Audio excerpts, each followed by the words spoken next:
What is happening out there, Rotoscouts baseball fans? Welcome to a Tuesday show, gang. Terry McBride here. You there? As our old pal Sid Rosenberg would have said. Or not Sid Rosenberg. This is the overnight guy. I can't believe I'm blanking on his name. You know who I'm talking about. Maybe you do. Some of you do. From WFAN. The old overnight guy. The cheesy, awesome. Oh my God. This is going to kill me the rest of the show now. I've talked about him before on the show. Talked to him on the air back in the day on FAN. Called the Icelanders. Had the whole shtick. The hell was his name? Oh, this is going to bother me. I'm going to have to stop the show and remember this. Somebody help me out in chat. Somebody from the Jersey, New York area. Anyway, welcome to a Tuesday show. Smooth starting as always. Coffee dribbling down my face. Handful of folks here in the chat hanging out for what will be a interesting show for what I think is a pretty wild looking slate. We've got a lot of weird pitching situations to cover. There's 3 different opener follower situations, plus what they're calling a piggyback situation out in Seattle with both Bryce Miller and Luis Castillo expected to pitch. Miller should see 4, maybe 5. Then Castillo will be in there for a couple innings, depending on how he's working. But problem. Steve Summers. Greg Biancone just nailed it. Steve Summers. That's who I was thinking of. I don't even know if that Steve was related to that, but that's who I was thinking of. Thank you. Yes. Yeah, there you go. Greg knew. I don't know why Sid Rosenberg's name came out of my mouth. Never liked Sid. He was on in the mornings, I think, with Imus for a while, and he kicked around to some other different stations. Doing he had a whole different kind of shtick, but I was never a big fan of his. But I don't know why his name came out instead of Steve Summers' name, who I was a big fan of for years and years. But yeah, he was the best, the overnight on the fan. Absolute best. And actually, knew his shit. Yeah, he was a great character. And again, just total shtick the whole way. Had the pre-written, little 20-minute preamble at the top. But he would also jump on what I would love. Would be when he would jump on for, hey, let's, we're here for a 20-minute schmooze, because they would cram him in between the end of a Rangers game and the start of some other show. And it would be game. It would be great. Des Thompson's here. Let's win some money today. Need them home run picks. Yeah, home run pick went bust yesterday. Tyler Soderstrom, those old A's didn't really go off. But how about poor JT Ginn? Took a no-hitter into the 9th. I became aware of it in between. Might be my fault. I became aware of it before he went into the 9th. Flipped that game on MLB Network, and he promptly gave up a hit and then gave up a walk-off home run. Lost the game 2-1 after taking a no-no into the 9th. But we talked about him a lot yesterday as the value pitcher du jour. Not sure where his popularity ended up overall, but I imagine he was still pretty popular. For some reason, it's just not my head. I had a few lineups with him, but I don't remember spotting what the FanDuel ownership was. Where'd he come up on DK? I was pretty sure. Yeah, the schmoozer. Yep. And then for a while, it was the sweater and the schmoozer. I forget who the sweater was. But there was a 2-man show that he was a part of for a while. But yeah, that A's spot didn't come up for our sneaky power. They fell apart against that 4 and change total that they had. I think they're interesting again today. I think the opposing Angels are really interesting today. I think we're looking at one of the top teams on the board in the Dodgers going up against Griff Canning here. Seems like a great spot. They're showing tons and tons of power. They're actually outpacing the Coors game for the top of the board on the stacks board, partly through the depth of the lineup pulls up the averages, and they're just so good up top. But I think it's realistic that they're a better spot than potentially Coors Field. I'm sure they get popular. Home run pick of the day does come from those Los Angeles Dodgers, though, so you got to hang around if you want it today. I didn't do that on purpose, but that's not going to be till the end of the show. Let me hit the lineups button here. We'll get those confirmed. We'll dive in on the Vegas board, talk this one through. Let me actually sort the pitching board as well. Again, some weird. I do have it sorted. All right.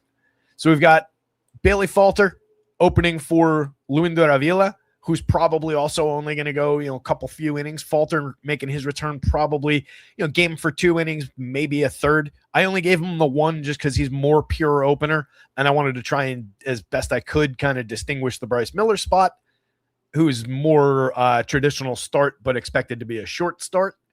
So I think we're looking at like a 5-inning cap there. Castillo follows Miller, but might only go 2 innings, might get completely obliterated in 1 inning and come out of the game, might end up pitching, it might be 4-4 and then a closer. Really up in the air. I don't think you're using Luis Castillo. I would debate whether or not we could use Bryce Miller even at the 7,000 on DraftKings. Maybe if you can get 5, squeak up to a win bonus, then maybe we're talking. But that's dicey. Tyler Alexander opening for Kumar Rocker, but that's Coors Field. And then Sammy Peralta opening for Tanner Gordon on the other side of Coors Field. So we're not taking pitching in Coors anyway, so that hardly really matters. But it just does take any low end appeal off of like a Kumar Rocker going up against that high strikeout Rockies lineup. Russ Salzberg, yeah, there you go. It's another one. He was another weird one that got in trouble at some point, didn't he? Wasn't he running like a gambling thing, or was that Sid? That might have also been Sid. I feel like Russ got into some kind of a mess, though. Mike and the Mad Dog, all those different guys. Mike and the Dog were great. They were a big, shtick too, and I think, especially Francesa. Man, does that guy really not know what he's talking about? He is just all shtick. The name Pete Franklin, more than actually having memories of Pete Franklin, but definitely know the name. Greg. But yeah, can't say that he's one that I can talk about how he was or quote or anything like that, really. Going back to the pitching board though. So we've got the funkiness at the bottom here. I think Griff Canning, we're kind of dead in the water with that. And then it's a broad but kind of ugly middle. There's a lot of options through that range that it wouldn't completely stun if they did okay. And you get even decent projections on a Jacob Lopez, on a Zebby Matthews, who does have talent, but is up against the Houston lineup that's shown some quality today. I just mentioned that I like the Angels on the other side of this one. So now we're dealing with a pretty short list that is, obviously ultra premium right there. Ultra premium in Dylan Cease. But then you're taking a step down, good as Will Warren's been. For one, it's a tough opponent. Then you get into Emmett Sheehan, Ben Brown, pitchers I really like. Reed Detmer is another pitcher I think is very, very talented. But question marks galore. Probably a short outing there. So you're looking at maybe, more ceiling kind of numbers there for Ben Brown. More than capable of reaching him in 5 innings, but I don't think you're getting a 6th out of Ben Brown. Could be the same thing for Sheehan, too. He's run out of gas a few times this season. So it's potentially a really short pitching slate when you're talking about the top of the board. We'll get back to this in a second. I just thought it was interesting to highlight, and I wanted to just show where the weird pitching spots were. Again, one of them, though, is Coors Field with opener on each side, so it matters a little bit less. Blue Jays and the Yanks starting things off, 8.5 run total. This needs an update. It was updated when I first put the projections together a couple hours ago. So if some of these have shifted, it's gone from 8.5 to 9. We'll catch it back up. But right now, what we're looking at, 8.5 run total there. Mid-4 implied total for the Yankees. They look pretty good on their side, even against Dylan Cease. We know that he can cut down the very best of lineups. He'll have to do that today. The Yankees are incredible, but Cease probably pitching better than what their lineup is right now. So I like his end of that. I like him to put up a strong start, buzz through those Yankees for some strikeout, even if he gives up a long ball, long as there's not a couple of them, long as there's not sequencing ahead of the long ball. I think he's in line for a pretty primo start. Going the other way, 4.05 implied total for the Blue Jays. They're not looking great. They're going up against Will Warren. I do think that gives Warren some upside. He's been very good throughout the season. He's even found some good strikeout stuff. I don't love the Blue Jays lineup for a strikeout target. And I think among the top end pitchers, he has gone into the 6th and beyond. He's completed the 7th once this season, but he's also got some shorter outings in there. And Boone does have that quick hook, still to him. So I would say among the top end starters, I would have that just little asterisk on Will Warren, but he looks like a very good option. And that's a low end total on the other side. The Astros pulling just a 4.05 total against Zebby Matthews in his second start in the show this season. He went 7 innings in the debut the other day against the Marlins, struck out 5, walked 1, no runs on 4 hits was tremendous, and had been starting. He made 7 starts down in AAA, had a 4.72 ERA, 33 strikeouts in 34 and a third innings, so it was pitching okay. Top end prospect, though. They've soft launched him a couple times over the last 2 seasons, so we do have a little bit of data on Zebby. The thing that I'm looking at there, he's given up the long ball quite a bit so far in the show, and it's something that I think in the long term irons out, and he's perfectly fine, but he has coughed it up a little bit, so I'm maybe interested at least in looking at some Astros for some one-off power, and maybe they get out a little bit ahead of that Vegas total and become frisky for DFS. They're definitely affordable. You've got the big bat in Jordan there, but you've also got a Christian Walker showing some quality, Zach Paredes showing some quality, Jeremy Pena back in the lineup, so it's a playable Astros side. The 4.55 implied total on the Twins actually didn't go great through the game sims, but I'm interested.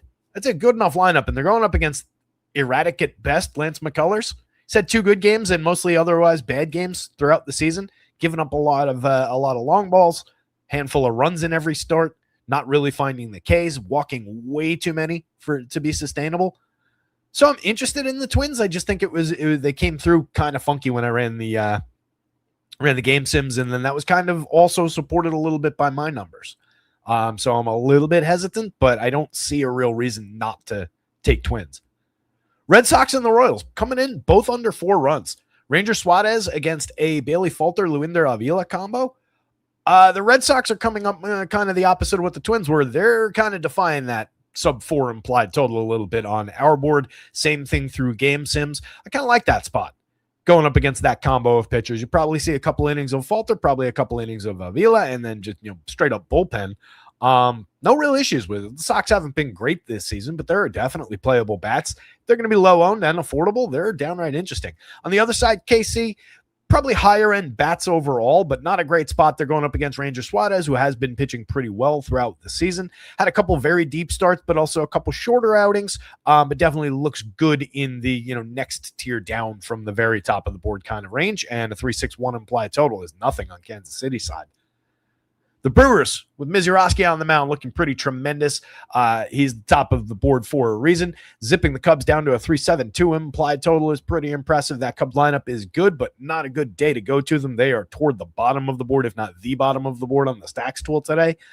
Going back the other way, Ben Brown is a very talented pitcher himself. Probably a shorter outing. He went 4 in each of his first 2 full starts. They're stretching him out from relief to go back to starting.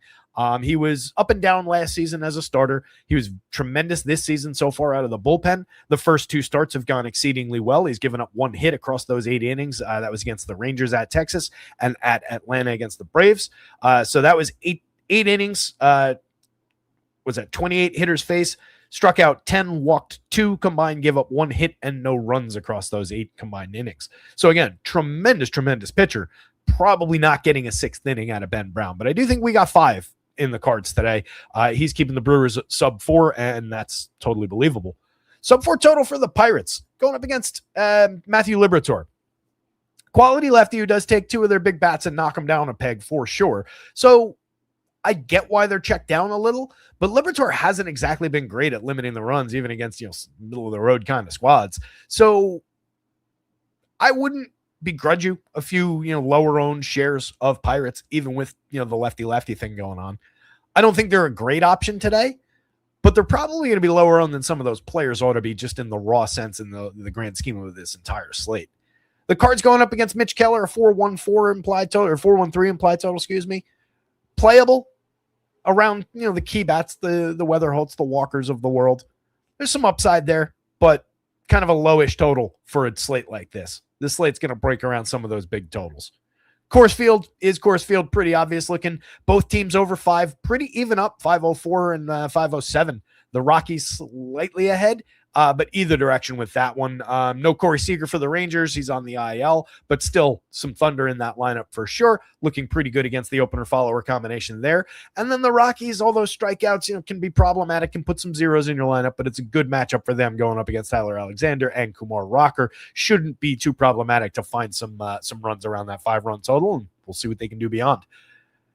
Jacob Lopez against Reed Detmers. I think Detmers gets pretty popular. He's no secret here. Definitely some strikeout upside for him in that A's lineup. There's also power showing, though. They're pulling a 4.31 implied total, which isn't nothing. It's not a safe spot for Reed Detmers, and he can have his issues. He can walk the world on the wrong day, but he can be very, very good when he's sharp as well. So I'm going there. I think the field is going to be there. So we're going to have to get different with our bats in our Reed Detmers lineups, depending on on DraftKings who you're combining him with. But I think he's one of the stronger options for strikeout upside on the board. A little bit of danger. And then coming the other way, Jacob Lopez does have decent enough strikeout upside. Hasn't cracked beyond 6 strikeouts so far this season. Hasn't particularly gone deep into games yet to complete the 6th inning. He's pitched into the 6th 3 different times. But mostly we're looking at 5-inning days and a handful of runs in each of them. Definitely giving up the long ball as well so far this year. So liking the looks of some of those big righties on the Angels. And that's a interesting back and forth, long kind of a lineup where you've got some playable pieces depending on who's in there, like the Oswald Perazzas of the world. So interesting option on the Angels in a 9-run game. The Giants and the D-backs. D-backs went off last night. We talked about them potentially being interesting at that total, but they weren't top of our board. Should have maybe been more enthused. Today we get Landon Roop on the hill for the Giants. That's keeping the Diamondbacks' power really, really down. Roop is good at keeping the ball in the yard. He's given up 2 home runs all season in 49 innings to 201 hitters. He's found the strikeout stuff a little bit as well. Doesn't pitch particularly deep into his most recent starts, but does have some deep starts on the board. It's mostly a matter of where the ground balls are going, if he's pitching efficiently from that regard. So I think he's at least worth considering at a fair price and an okay projection, even though the Diamondbacks are showing a mid-4s implied total. I would want some Diamondbacks coming back the other way. But if you zip the power out of the equation, it does knock them down the board by comparison to some of the other big teams. Probably a better DraftKings option than a FanDuel option with that in play. Ryan Nelson going for the Diamondbacks, giving the Giants a shot with a 4.17 implied total. They've been awful. Really only Rafi Devers is showing quality through the home run model. Some of their better bats have just been dormant right now. Ryan Nelson hasn't exactly been tremendous himself, but his last 3 in a row, he has kind of put the pieces back together. So I think he's at least worth considering against that low-end Giants team. Maybe we get him through a little bit sneaky for perceptions of being bad. When he's not bad, he just had a rough start. Anthony Kay going up against the Mariners, for me, kind of a no thank you. He's been pitching okay. Last time out, 6 innings, 2 earned runs, 4 strikeouts, 2 walks against the Royals. That kind of a day, maybe an additional strikeout and 1 fewer walk. Maybe 0 to 4 runs, I think, is realistic. It's an okay spot. 4.12 implied on the Mariners side. Pitcher-friendly park. Non-threatening version of the Mariners lineup. I just don't love the upside. I don't think there's a ton of ceiling there. Maybe you can squeak them through as an SP2 on DraftKings. We'll look at them on the price board. Going the other way, the Bryce Miller-Luis Castillo combo, I really don't want much of. If this was a typical start for Bryce Miller with no cap for innings or anything, then maybe we'd be talking about him at price. But knowing that we're almost certainly getting 5 innings and then hand off to Luis, even if it's going well. And he did, by the way, pitch into the 6. He went 5 1/3 in his first start back the other day against the Astros. I just think that given how they've set this up, it's probably just going to be 5. Maybe I'm wrong. Maybe it's 6 and then 2 of Luis and then a closer. But I don't really see it given the piggyback situation they've got here. Emmett Sheehan and Griff Canning rounding things out. Already mentioned, want to target Canning with some of those Dodgers bats. I hope they're a little bit buried at the end of the night. 4.47 implied total, not breaking the slate in any way as far as that Vegas total, because I like targeting Griff Canning with good teams. He's given up exactly 6 earned runs in each of his last 2 starts. Only 1 home run on the season, and it didn't come in either of those 2 games, but that's plenty of run upside, and the Dodgers are showing immense power upside against. Home run pick of the day, again, coming from that squad. And then Sheehan has really starting to look decent as far as finding the strikeout stuff. Only 1 bad start in his last handful, a 4-run game over 4 2/3 against the Cards of all teams. Still struck out 8 in that game. The runs came on 2 home runs, but he allowed 8 hits. But the strikeouts have been there. He went 6 in the last outing against the Giants. I think 6 innings and a handful of strikeouts, decent upside here for the money against the Pods. 3.62 implied for them.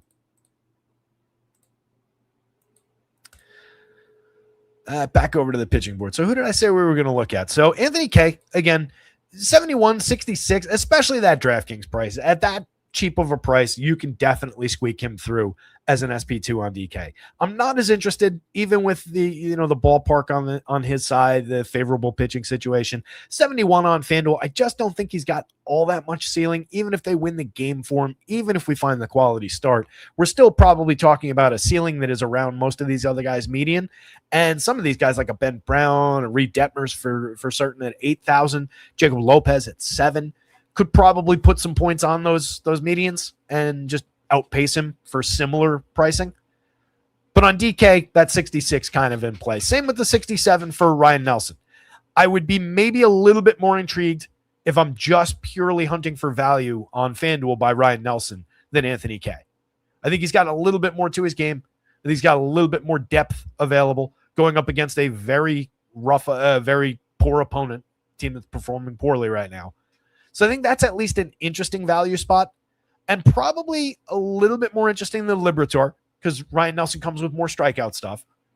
Probably a little bit more interesting than Lance McCullers, given the Vegas total that the Twins are showing, given how erratic McCullers can be.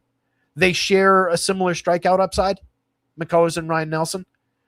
So despite where they're projected, I would say that maybe that's a slightly more interesting FanDuel pitcher than that handful of guys. Landon Roop is just on a different price tier. That's some reflection of that Vegas total coming through there for the Diamondbacks, knocking his projection down somewhat. He could find a decent score if we get one of those efficient, lot of ground balls, handful of strikeouts, 7-inning type days. I think would need his team to come through for him, though, and beat Ryan Nelson on the other side, hand him the win bonus to truly compete, given where he's priced, with other guys in that same tier. He's essentially Emmett Sheehan, Will Warren kind of range, and he doesn't have that going for him right now in that matchup. I don't love Mitch Keller at 86, 84. I feel like he should be 500 to 1,000 less on both sites and then would be much more playable, but it is an okay enough matchup against St. Louis, and he's been moderately effective. A dart you can throw, a little pricey though, honestly, if we're talking SP2s on DraftKings at 84. I'd probably rather go with any of the fair $6,000 options that we just talked about. Nelson, K, Liberator, McCullers. Probably throw those darts ahead of Mitch Keller at 84. Probably the same feeling for Zebby at 82.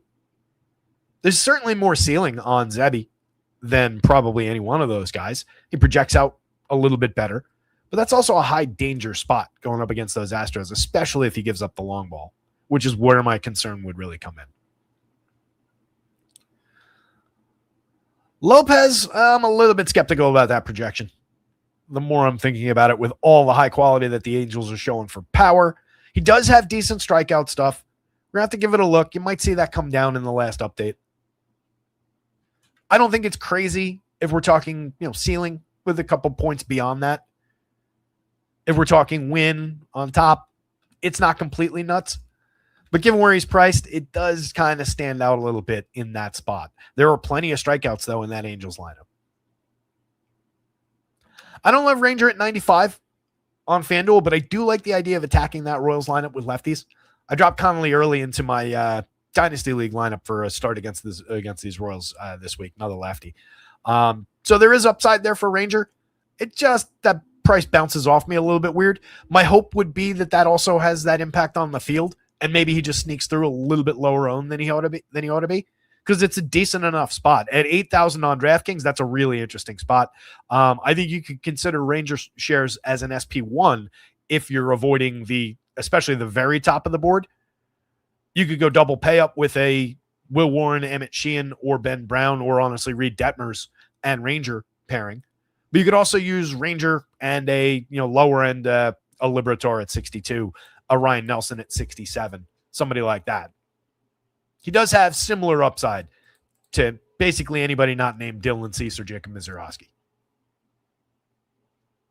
Really like Detmers, the full arsenal. Rates out really strong across stuff plus, pitching plus, and location plus. Just completely loses it from time to time. We've seen him be fantastic, and we've seen him walk 6 hitters and come out of the game early and give up a bunch of runs. I have faith. I think it's a good spot against the A's, and more to the point, he's 8,000, he's 7,300, so it's definitely worth finding out. Several runs are priced into that by comparison to the very top of the board, and he shares similar upside to those guys. He's not Jacob Mizorowski, he's not Dylan Cease, but he's certainly as good as Emmett Sheehan, Will Warren, Ben Brown. Brown, my one concern is the depth of innings. Like I said, I don't know that we get more than 6. Similar concerns on Sheehan. Significant strikeout upside on both those pitchers, both very fairly priced. Even for 5 innings, I think those prices are fine. Would absolutely use either one of those guys against either one of those teams. Probably a little bit more friendly pricing on Ben Brown, considering they project exactly the same. I do really like Will Warren's upside, but again, it's not a great strikeout target going up against the Blue Jays. Cease against my Yankees, even if they put a few runs on him, the strikeout upside is immense. If they hang more than 3 runs on him, then you'd start talking about a problem against that price. That is factored in a little bit here. He is shy of projections we've seen for him in the 36 and beyond range already this season. Yankees will do that to you. It is a healthy run total on the Yanks side. And then the starter of the day, I think, is Miz at the top of the board. There's that run total I was referring to for the Yanks. 4.54, not nothing. Cease has been tremendous, and there's nothing in his runs numbers that would suggest that the Yankees, other than just them being the Yankees, should even have that kind of a total. 2.41 ERA, a 2.56 xFIP, 2.81 Sierra, 34.6% strikeouts. Where you're going to run into maybe some problems is around the walks for Cease. He's got a 9.7% walk on the season, which is high.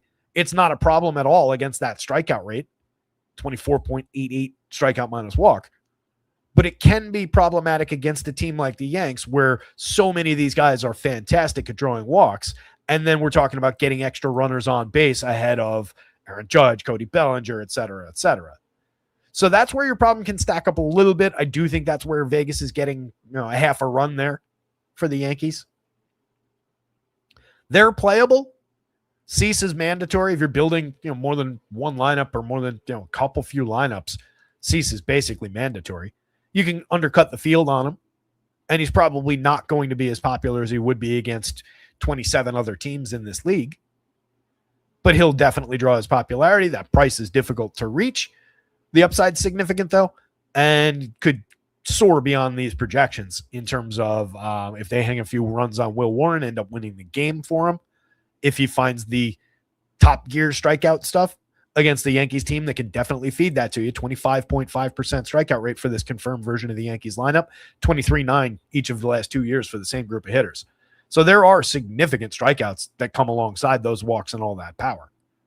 Going the other way, Willie Warren, striking out 29.8 against the 6.1% walk rate. He's been tremendous, fantastic with the called strikes and working the zone. 3.42 ERA, but a 2.84 xFIP, 2.89 Sierra. So technically not been pitching as well as what he looks like under the surface, or giving up more runs than he ought to be is the right way to say that. 23.7% strikeout minus walk rate.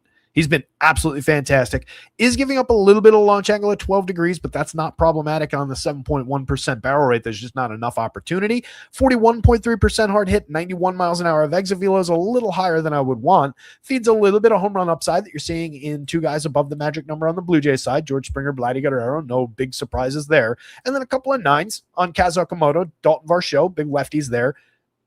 Moderate 7.24 on Jesus Sanchez, who's kind of cooled off. Has really been a little bit disappointing for me. He's holding his own 265, 302, 419 slash line, but just a 98 WRC plus, 313, 317, and lacking the power output that we've seen from him in years past.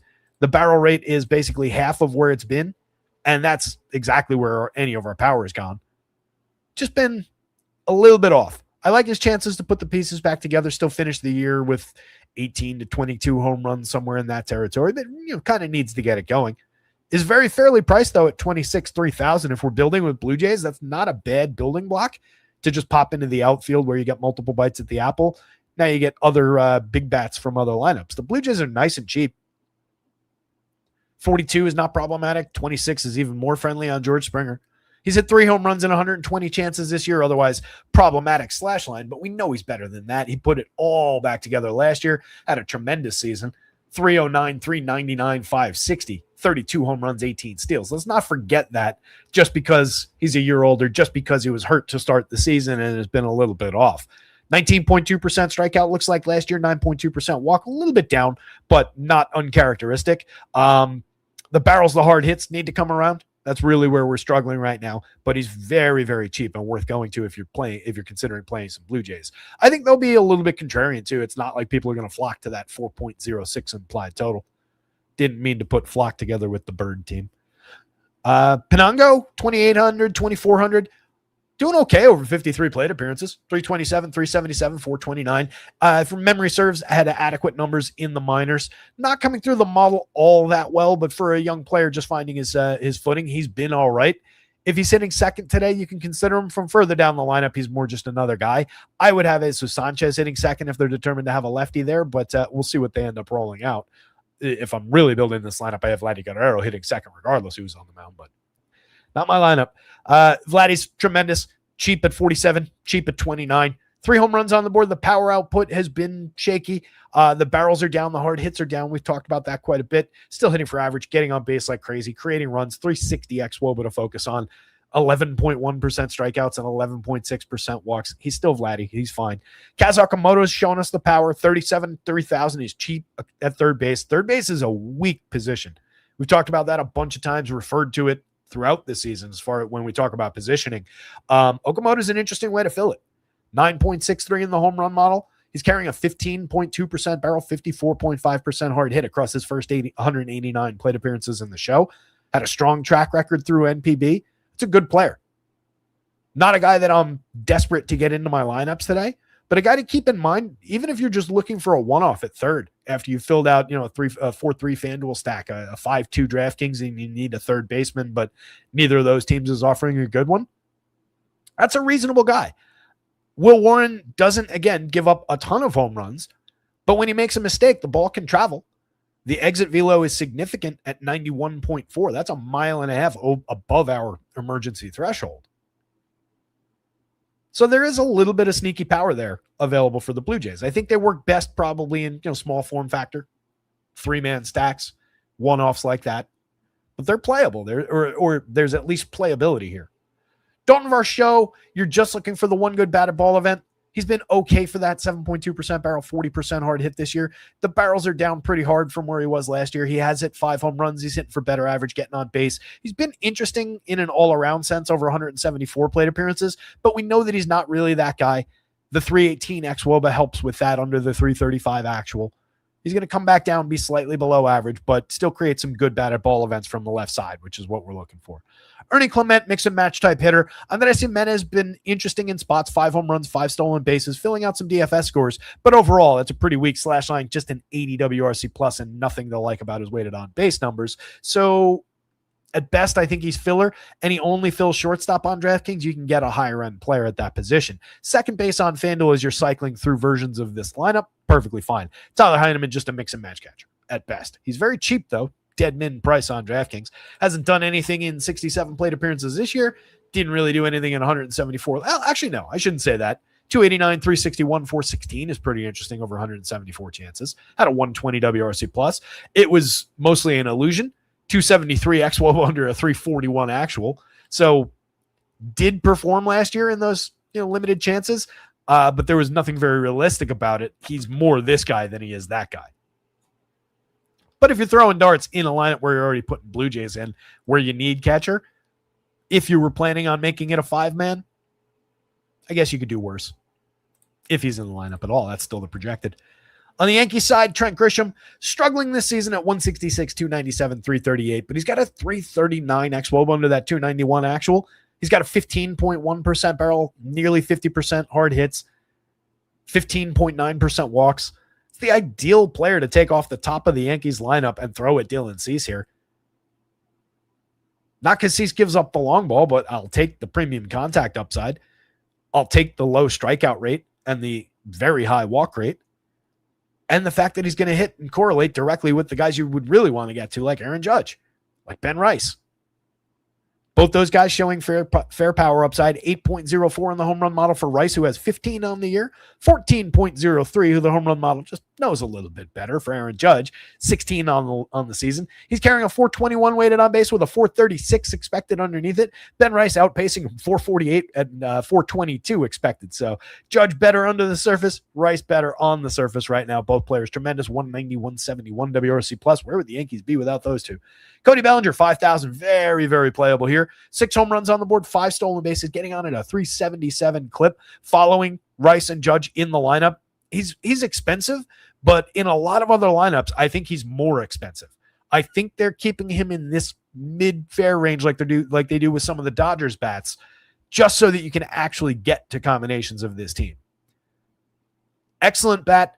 Tremendous upside for limiting strikeouts, 12.7%. That's entirely realistic. That's who he's been throughout his career, 13-7, 15-6 going back in time.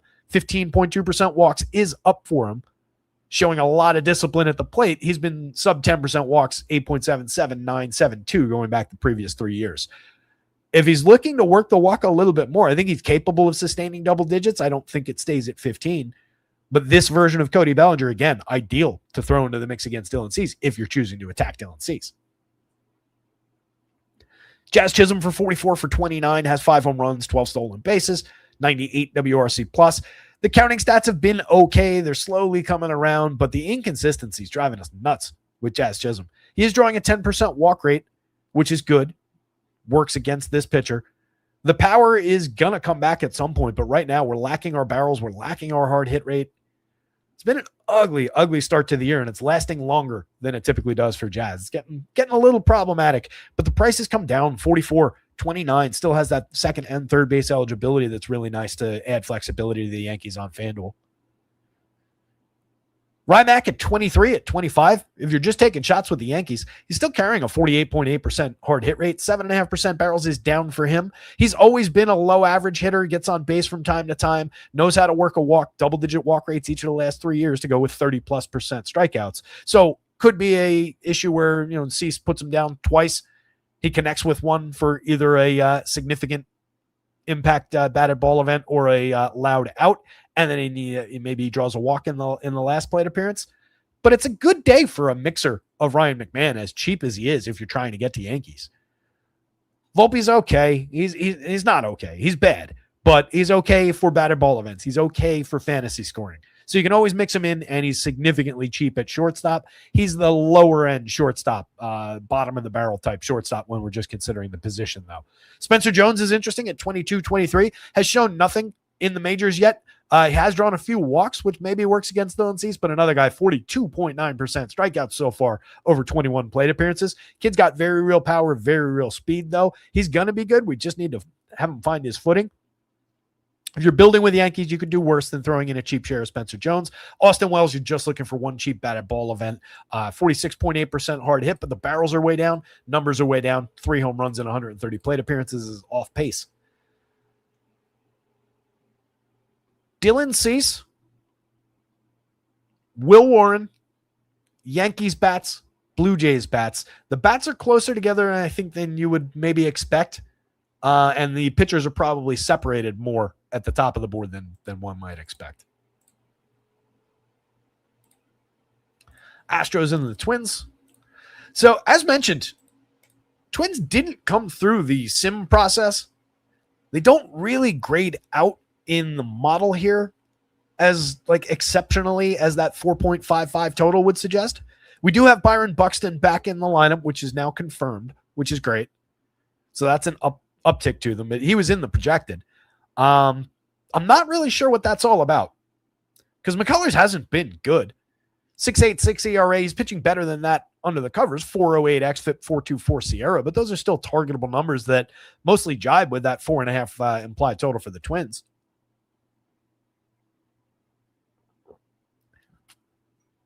Maybe it's just the general lack of premium upside bats for this team outside of Buxton, but we've seen them project out really, really well through the model and through sims before. So I'm really not sure what it is that was creating that situation. I did push them up the board somewhat. I did put my thumb on the scale a little bit to get them where I think they ought to be. But you could probably go in there and give them a little bit more if you really believe in that Vegas total and if you really want to target Lance McCullers. He's given up a 50.5% hard hit rate over his now 8 starts, 39 and a third. He is striking out 25%, but he's also walking 12.8%, which is kind of problematic.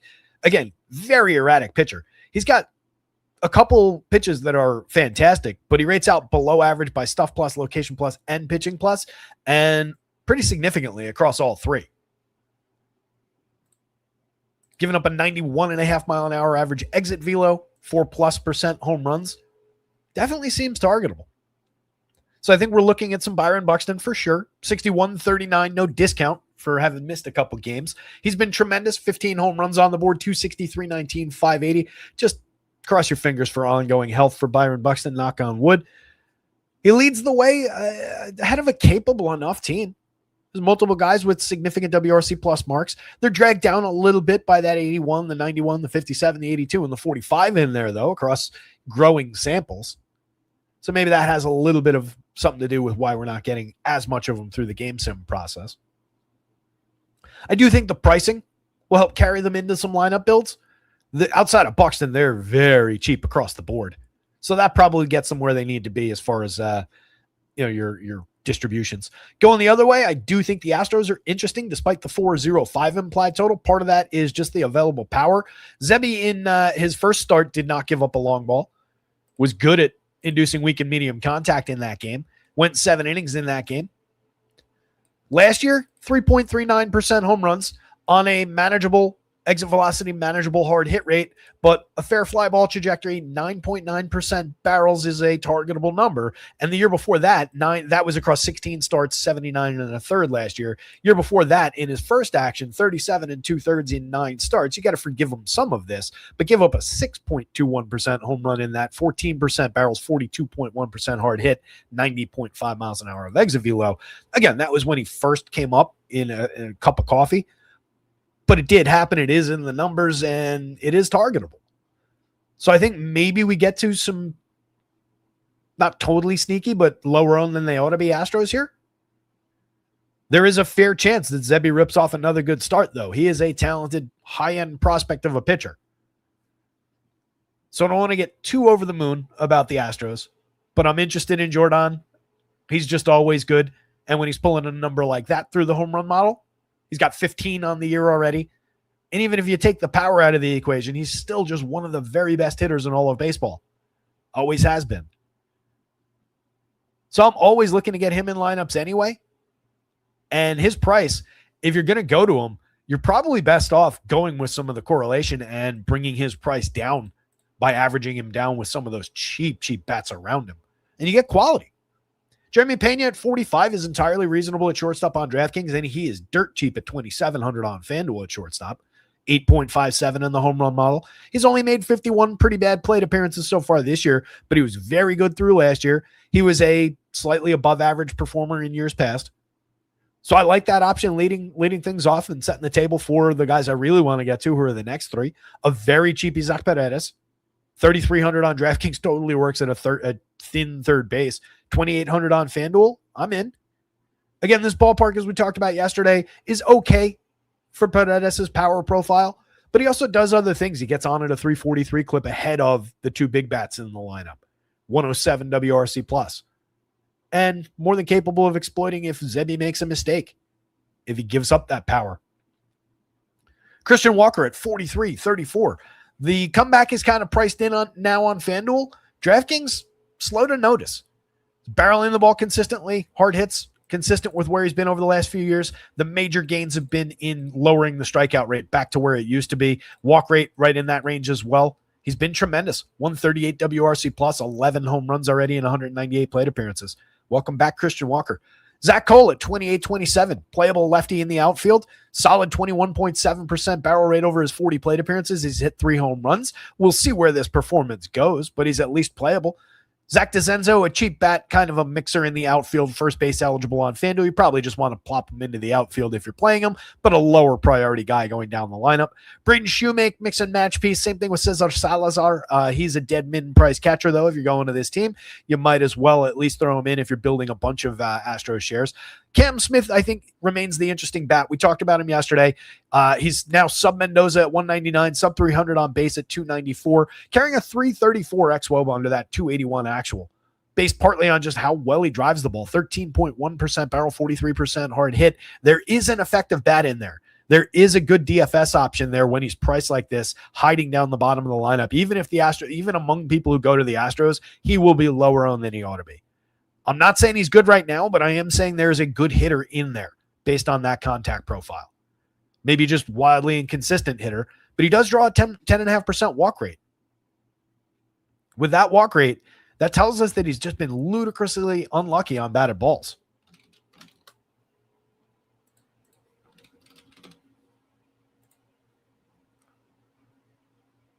Current BABIP is 265.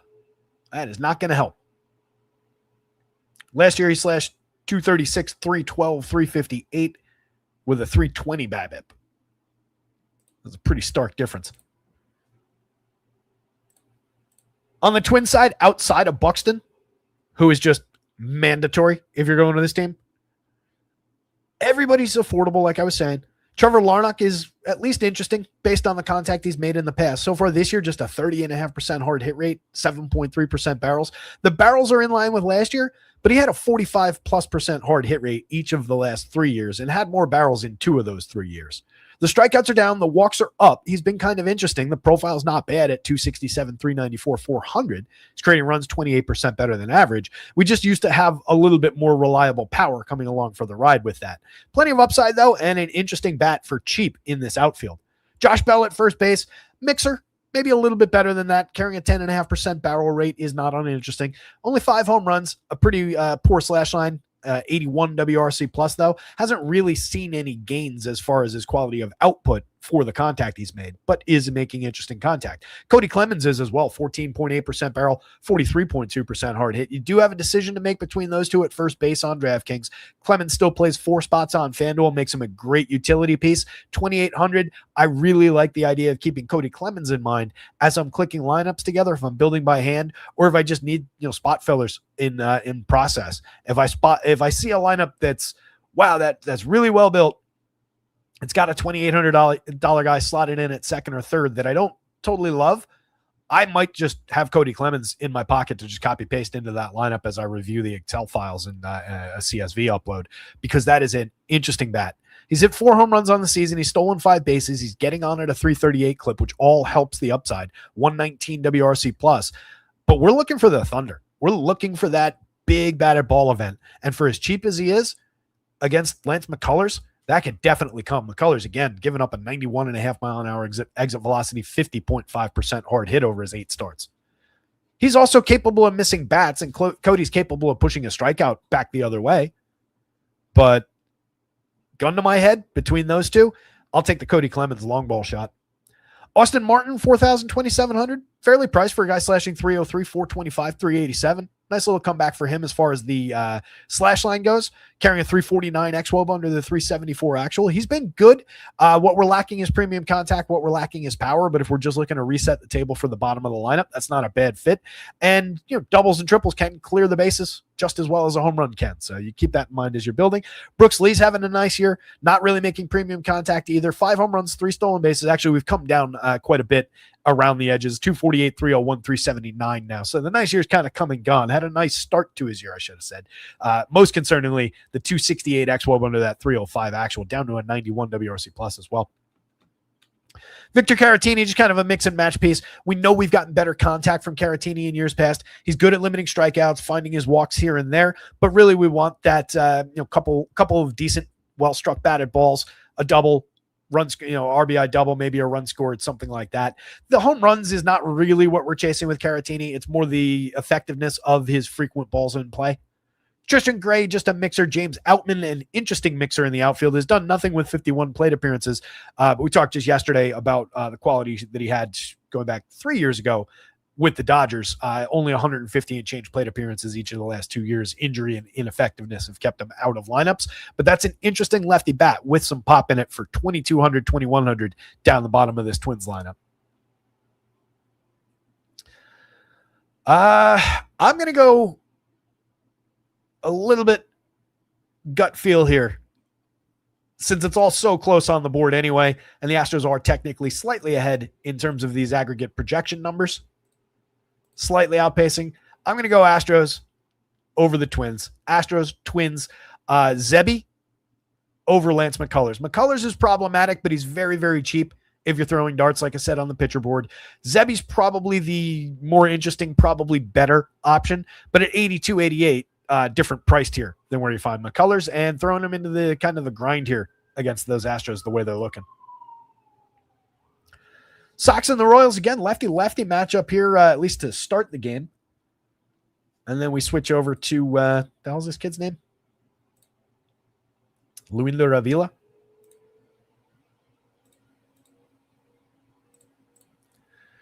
I think the talking point here is Ranger Suarez, if we're looking at pitching. 8,000, 9,500, or as mentioned, don't really like that FanDuel price. I think it's playable. My hope would be that that pushes people away at that price. He's been good enough that people are probably not too uncomfortable, though. 2.44 ERA, a 3.29 xFIP, 3.59 Sierra, 23.7% strikeouts against a low walk rate. I'm just not a huge fan. He's good at keeping the ball in the yard, 1.78% home run. That jibes with years past. He was decent last year. He's got potential. I just think he's less of a slate breaker than some of the guys up top. Maybe it's because I still think a little bit more maybe than the numbers of this Royals lineup. Currently, the active roster for Kansas City against left-handed pitching, over 459 collective plate appearances, carrying an 87 WRC plus on the season. Ouch. 21.1% strikeouts. They don't feed you a ton of strikeout upside, and Ranger doesn't really go find all that many more than the average pitcher. So that's part of why I'm fine with where he projects. I just don't love chasing the FanDuel price. At 8,000 on DraftKings, he is a much more significant piece. As mentioned, I think that plays as an SP1 over there. I don't want any part of the Bailey Falter, Luindo Avila situation. I think that pushes a little upside toward the Red Sox.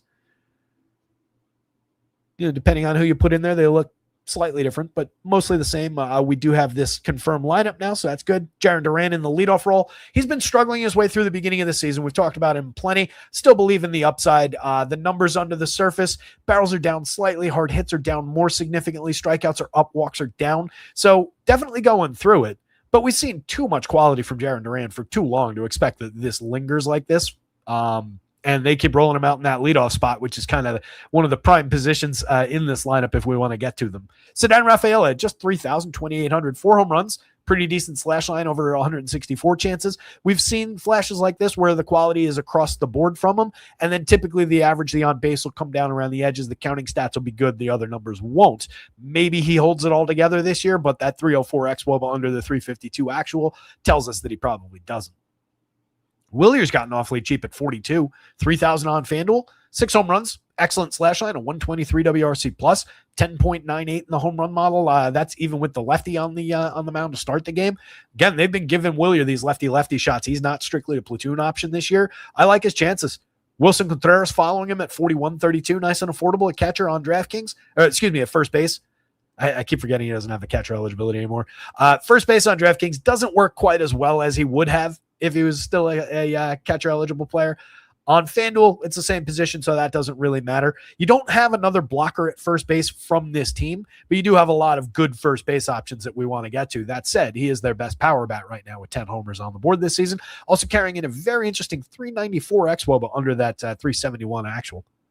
Andrew Monasterio, mix and match piece in the infield. You can say the same about Nick Sogard, Carlos Narvaez, and then you get down to IKF and Caleb Durbin. The bottom of this lineup, this confirmed, reconfigured version of the lineup, I really don't like. I'm going to say that knocks the Red Sox back down to where that 396 implied total is. And esteem-wise, there's really not much going on after you get to 5. That's a collection of bad hitters. IKF has never been good. Singles hitter, relies on Babbitt when he's at his best, and he's been far from his best for multiple seasons now. And Caleb Durbin's been one of the worst bats in baseball this year. That's just a bad bottom end. That's a favor to the Royals. Doesn't lead us to Royals pitching, unfortunately, because of this combo they're going with.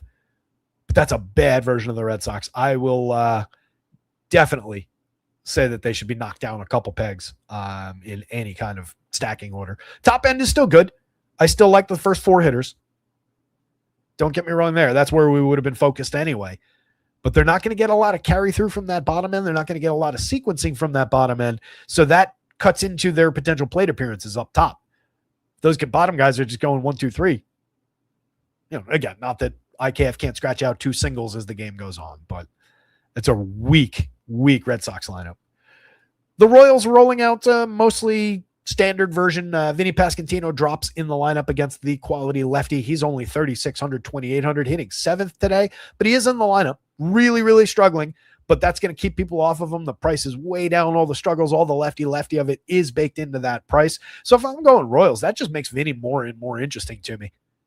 I know he's been struggling and he's looked terrible. He's still driving in some runs, though. 22 ribbies despite the struggles.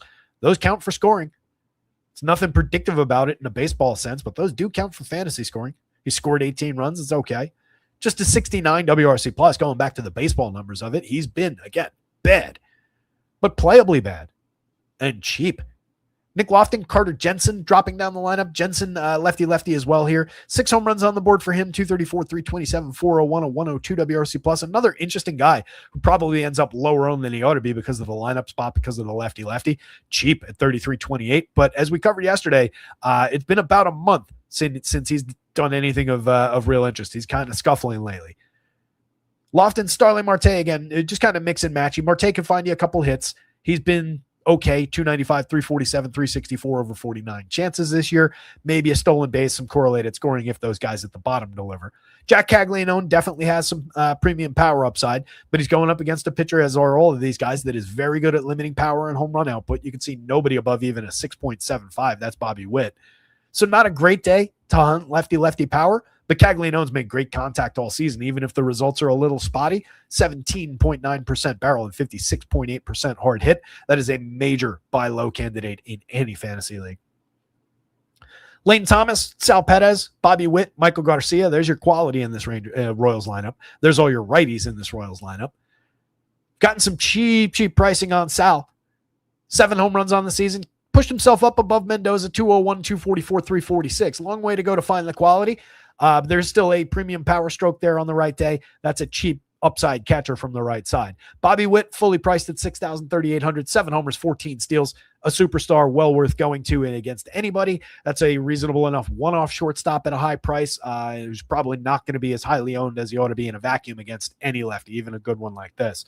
And then Michael at 44 at 29, fairly priced. He's been just okay this year, 262, 328, 393. Creating runs at exactly league average, but an interesting enough 334 xWOBA under that 323 actual.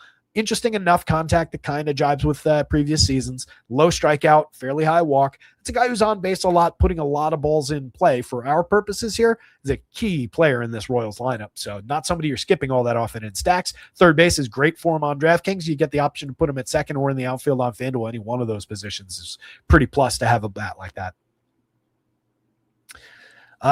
This now goes Ranger. Probably still Red Sox, but with a lot less enthusiasm.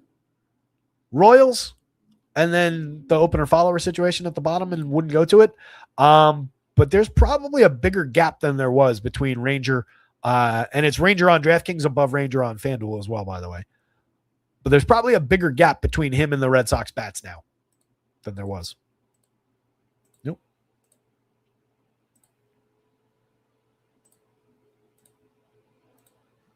Trying to remember to click the lineups button before every game now so we don't talk through a bunch of guys who aren't in the lineup.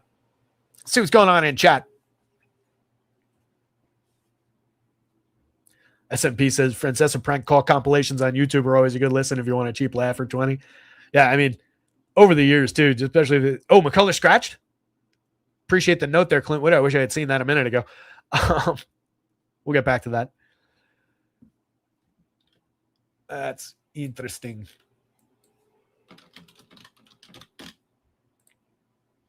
Yeah, over the years with Mike, as he got older, just falling asleep in the chair during shows and just all kinds of just rambling and having no idea what he was talking about. So far, George Costanza here. 2 outings in the show so far this year, 6 1/3, carrying a 14.21 ERA, 4.92 xFIP. Last season, in a much more fair sample of 18 games, 13 starts, 77 1/3, pitched to a 4.77 ERA with a 4.19 xFIP, 7.56 strikeout per 9. That's equivalent to a 19.3% strikeout rate. Excuse me. Also gave up 15 home runs to 336 hitters.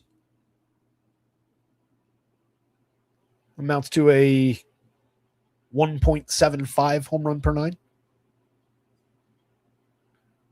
So far this year, gave up 2 home runs to the 34 hitters he's faced in that 6 1/3.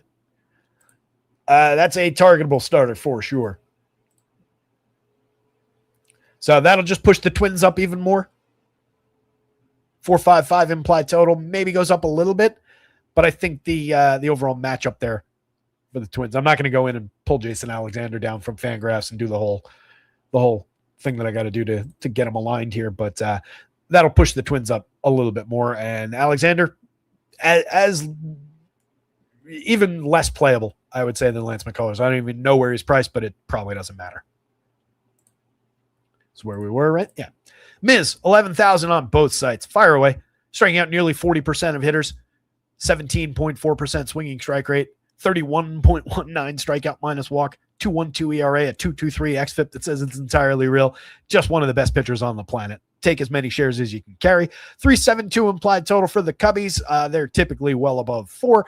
They're carrying pretty limited numbers through the home run model today. You can just see all the quality of Miz shining through in every way in the numbers that we're seeing for the Cubs. They're one of the more limited stacks on the board, one of the lowest Vegas totals, not really coming through the model or any kind of game sims with any kind of quality. So easy to step around the Cubbies. That said, if you want to take some shots, I don't like targeting the best pitcher on the board when I'm doing that, and a guy who's been so good at shutting teams down. But that is a high quality lineup to be as low owned as they will be. So if you're just being contrarian for contrarianism's sake, you could throw a few darts at the Cubs, but keep it really limited. Keep it in perspective. Focus on the key bats. You don't want to be rostering all that much Miguel Amaya if you're doing that. You can go safely to the high-end bats if you're going to Cubs today. On the Brewers end, 3.86 implied for them going up against Ben Brown. Again, my only question with Ben is how deep are we going into this game?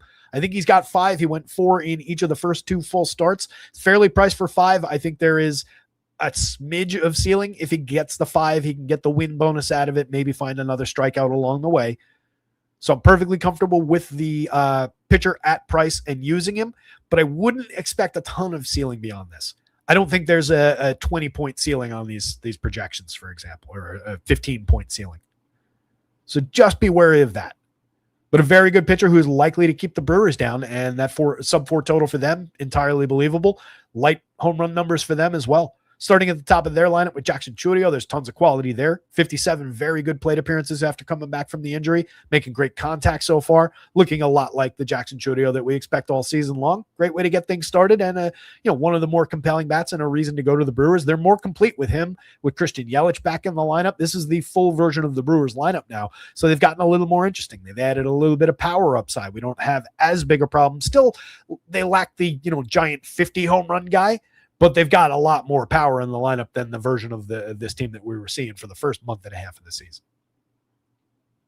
Bryce Turank's tremendous at second base, one of the best options on any given slate at that position. 6 home runs, 9 steals, continuing to make great contact, though we have slipped back down to a 9.2% barrel. Probably trending back down toward that 7 and change that he was at last year, but that was, even if he's there, that's major gains over the hitter he used to be. Everything about what's going on with Turang is real. 388 weighted on base, 391 xWOBA, 149 WRC plus. Tremendous option on any slate. William Contreras, 4,200, does have catcher eligibility, 3,000 on FanDuel. He's at 3 home runs, carrying a great slash line, involved in everything they do as far as sequencing, being on base, big innings. 11.5% strikeout against 9.9% walk. You take that any day at the catcher position on DraftKings, and you can play him as if he's their first baseman on FanDuel, particularly with Jake Bauers still carrying the outfield eligibility. That's not bad. You just slide him in over there, and that's an adequate enough way to configure those hitters. Yelich at 48, at 33, slightly discounted on both sites. 3 home runs on the board, hit his first one in first game back, carrying a 138 WRC plus over 70 plate appearances, was tremendous hitting for power again last year. Definitely don't sleep on Christian Yelich if you're going to the Brewers, but still, again, not a great day to go to the Brewers against Ben Brown. Bauers is high quality, has made great contact throughout the season, 13.2% barrel, 54.7% hard hit, 7 homers, 4 steals, a tremendous slash line, just been the complete version of Jake Bauers, but he's always been a guy who could at least hit you a home run and steal you a base. But now that he's hitting for average and getting on pretty reliably, it's just an interesting bat. Become part of what the Brewers do well. Sal Frelick really struggling to start his season, 226, 303, 315. I feel like that average has come up somewhat over the last week or two. 3 home runs, 3 stolen bases. We know that Sal's quite a bit better than this. Very low strikeout at 11.9%, high walk rate at 9.5. A lot of balls in play. Just needs to get back to finding the lanes, finding the success via BABIP and getting on base. Garrett Mitchell, okay, via premium contact. The numbers lackluster at 223, 345, 355, kind of all over the place. 37% strikeouts, but 15% walks. Only 2 home runs despite this high quality contact. Again, just kind of all over the place, but at worst, playable. Lefty bat against the righty, 3,900, 2,900. Luis Rengifo, David Hamilton, much more just mix and matchy through their positions. On the Cubs side, if you choose to target Miz, again, you're looking to go with the highest quality Cubs. So Nico's a part of the conversation, 42-33. He's gotten nice and cheap. He's been scuffling a little bit, still carrying a 342 on base, a 109 WRC plus, 4 homers, 9 steals. He'll put it all together and be perfectly fine. What I like about Nico, if you're going to this team for this matchup, only a 7.8% strikeout rate. Even for Miz, it's going to be a problematic out. So you're just looking for him to push that. Maybe he draws a walk. He does carry a 10% walk rate. You've got multiple guys on these Cubs, kind of like I was saying against Dylan Cease with the Yankees, that draw double-digit walk rates. So that also puts the Cubs on the board. I don't think they're as much on the board as the Yanks are with their 4.5 total against Cease, but it does keep them at least in the conversation against the 8.4% walks that Miz is putting up. Michael Busch is part of that. 7.57 leads the team in the home run model, but also shows you the quality of Miz keeping the ball in the yard. Bush is also kind of scuffling this year, 241, 367, 388. All these guys get on base. The average is a little bit lackluster. The power output is way down for Bush. The hard hit rate is way down. The barrels, 11.8 is still a good barrel rate, but it's down hard from 17.1 last year. Alex Bregman looks a lot like he has over the past couple of seasons. 4 home runs, 254, 340, 360, entirely playable. Nice 330 xWOBA under the 315 actual to give us a little bit of warm, fuzzy feeling about the breakout coming. He's managing strikeout. Another guy, 16.7% strikeout against 11.2% walk. Could give Miz some problems. Ian Happ strikes out a bunch, but draws a ton of walks. Also hits for power. His 10 home runs lead this group of hitters. 5,000, Seiya Suzuki is the most expensive player on the team. 3,500. He's fully priced on both on FanDuel.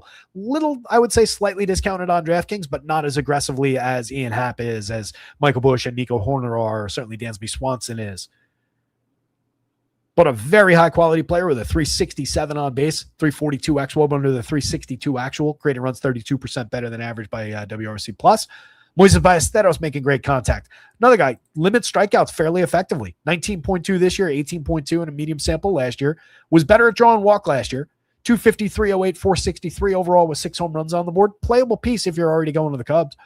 Dansby's cheap at shortstop for the quality. A lot of well-struck batted balls. Not really finding the results, but has 7 home runs and 3 stolen bases on the season to help pad fantasy scoring. PCA, kind of rough against this pitcher, 25.5% strikeouts, really not finding the quality. Does have 12 stolen bases in the mix for some help with his score, but not great. And then Miguel Amaya, just a mix and match quality catcher at the bottom. Miz Urosky in a big way. Probably Ben Brown after that. Brewers bats, Cubs bats bringing up the bottom. Both low-end totals, but if I'm forced to do it, I would rather attack Ben Brown with Brewers than Miz with the Cubbies. But again, the Cubs are set up well to go after this pitcher. There are some strikeouts through here, but they're relatively, even the high strikeout guys, the 25.5 for PCA is not egregious. You've only got one guy in the 30s. Miz is going to go find him on his own, but they're not a team that's going to really help him find the strikeout. And they are a team that's patient, that can wait him out around the edges, maybe exploit the walks a little. So they're the right kind of team to beat him. But it's not necessarily a good day to go to that for DFS. And that doesn't mean that they're going to go out and put 12 runs on him. It means they beat him in a 4-3 ball game. So it's not a great DFS spot. Any way you slice it.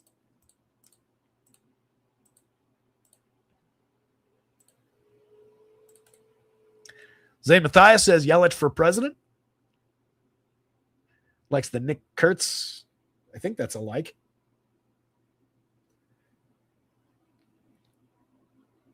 Seinfeld used to call schmooze? I don't remember ever hearing that. Maybe I did and never realized it. Jerry from Queens. Interesting. I never knew that.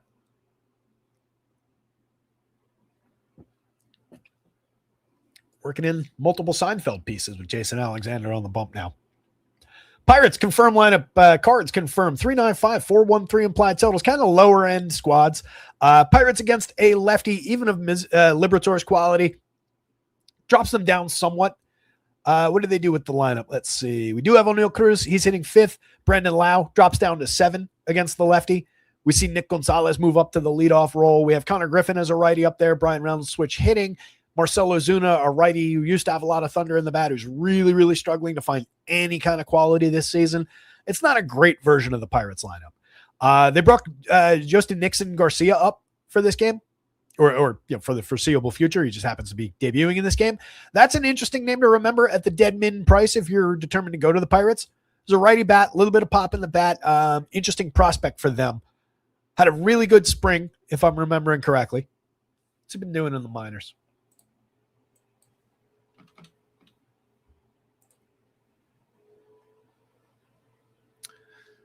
6 home runs, slashing 242, 291 is not great. 242, 291, 463 across 103 minor league plate appearances, mostly 78 of those at AAA this year.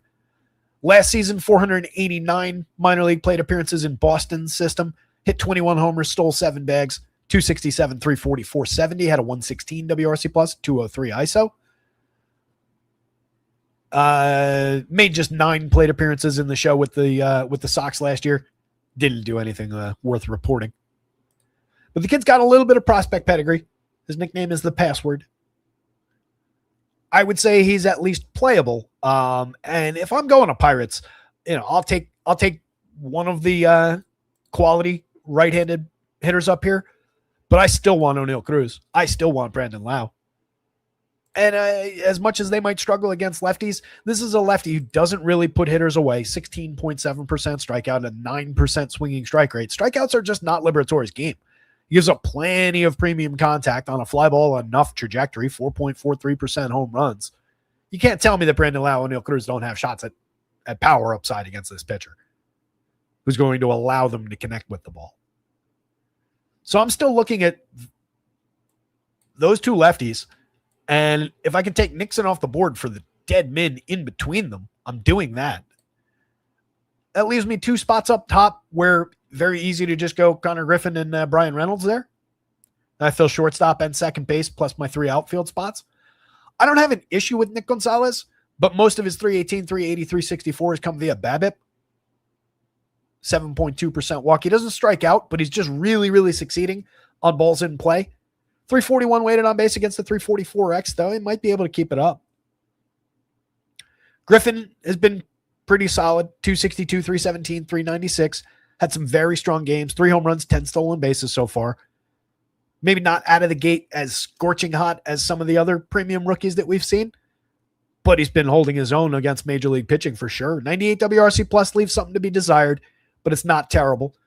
6.7% walk could come up, or 27.4% strikeout could come down a little bit. But that's a high-quality bat, and he's still affordable at shortstop for 42, for 29, going up against Liberatore, who, again, going to allow him to make contact from the right side. Reynolds hitting the ball squarely, but not as impactfully as he has in years past. Still carrying a 253, 384, 386 slash line, 350 weighted on base with a 352X underneath it, a 120 WRC plus, though. So we'll take what we get from Brian Reynolds this season. I'd like to see a little bit more power in the long term. Going to have the opportunity to drive the ball here. Ozuna, 8.8% barrel is really the only even slightly positive thing going on. 182, 271, 311 slash line, 265 weighted on base with a 318x, 63 WRC plus.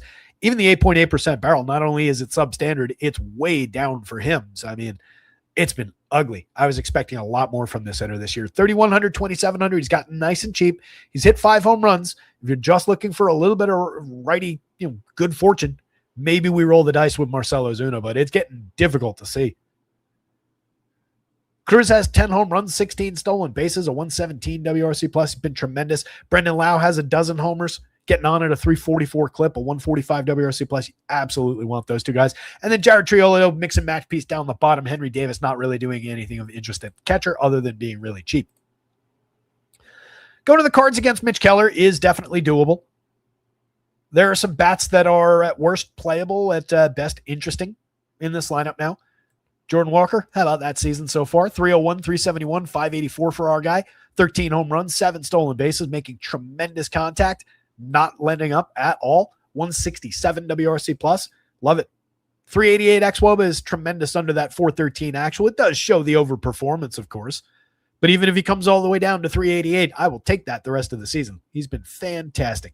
He's the key piece if you're going to this Cardinals team at all. Love the idea of throwing him into Mitch Keller. Mitch doesn't allow a ton of premium contact.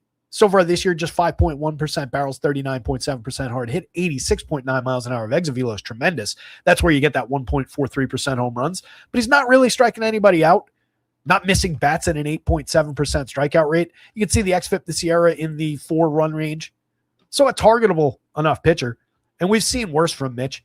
He's a little higher in terms of ERA, xFIP Sierra last year. A little bit more premium contact with the hard hit rate, the exit velocity. A few more home runs allowed. Every now and then, Mitch will rip off a decent start. I think he's playable on the mound at 84, 86. But as I said in the rundown of pitchers, probably should be 500 to 1,000 less expensive for this slate. Weatherholt would be a priority, 4,900, 3,400. Second base is ideal. Probably wouldn't put him all that frequently at shortstop. There's just other shortstops we need to get to on this slate, but he's usable there on FanDuel. 8 home runs, 5 steals, getting on at a tremendous 356 clip, 118 WRC plus. These kids have been good. I mean, there's no arguing with at least the top of this Cards lineup. They just need to fill out around the edges. That adder is really interesting. 4 home runs, getting on at a 395 clip. Only cost 4,300 despite all the success at catcher, 131 WRC plus. It's an asset on any DraftKings slate. Alec Burleson at 44, 33 on FanDuel, 6 homers, carrying a 340 on base, getting on ahead of Jordan Walker. It's a great combination, just those two guys. Plunk them in the outfield as a 2-man on FanDuel, first base and outfield on DraftKings. Not ideal for Burleson at first base, but it works. He's good enough to slide in there if you're building a weird one. Gorman's just 3,000 at a short third base. 2,600 with second base eligibility added on FanDuel. He's hit 5 home runs. 317 xWOBA shows a little bit of the underlying quality that's still below average. It's below par, substandard. But it's better than the 303 actual that he's put up. He's making decent contact, 9.6% barrel, 48% hard hit, reminiscent at least of the old hard hit rates. The barrel is lighter than where he's been 2 of the last 3 seasons, but it's up slightly from where he was in a bad year last year. There's a couple okay takeaways for Gorman. Strikeouts are down 6 points. Walks are right about the same as he was last year. If you're just throwing darts at Mitch Keller, I wouldn't really build that many versions of this Cards lineup with Nolan Gorman not included. I think he's kind of a key piece, 6.39 in the home run model. Nathan Church, just a mixer from the left side. He's had a few good batted ball events, but not much more than that. 5 home runs, 4 steals, not getting on base enough to support any actual idea of upside. And then you get to the low end, Cesar Prieto, Pedro Pajes, Victor Scott, mix and match pieces all at best.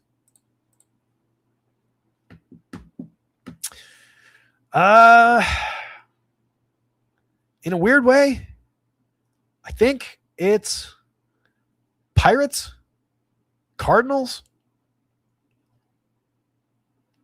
Keller, Liberatore. It's an oddly 4 playable pieces, but nothing is particularly good. Nothing is particularly bad either. Kind of a spot. Solid one, just like right in the lower end of the middle, upper end of the bottom of the board, I think. That probably is just entirely worthless to the slate most of the times you roll it. Coors Field game. So this is opener follower on both sides. These are the followers, the bulk relievers, Kumar Rocker, Tanner Gordon. I don't think we're playing any pitchers here at all. Both teams above 5 implied runs. It's Coors Field, and these guys are bad. So there's no real reason to talk about them. Both guys are targetable. Both the openers are targetable. Really liking the looks of the Rangers, even without Corey Seager in the lineup.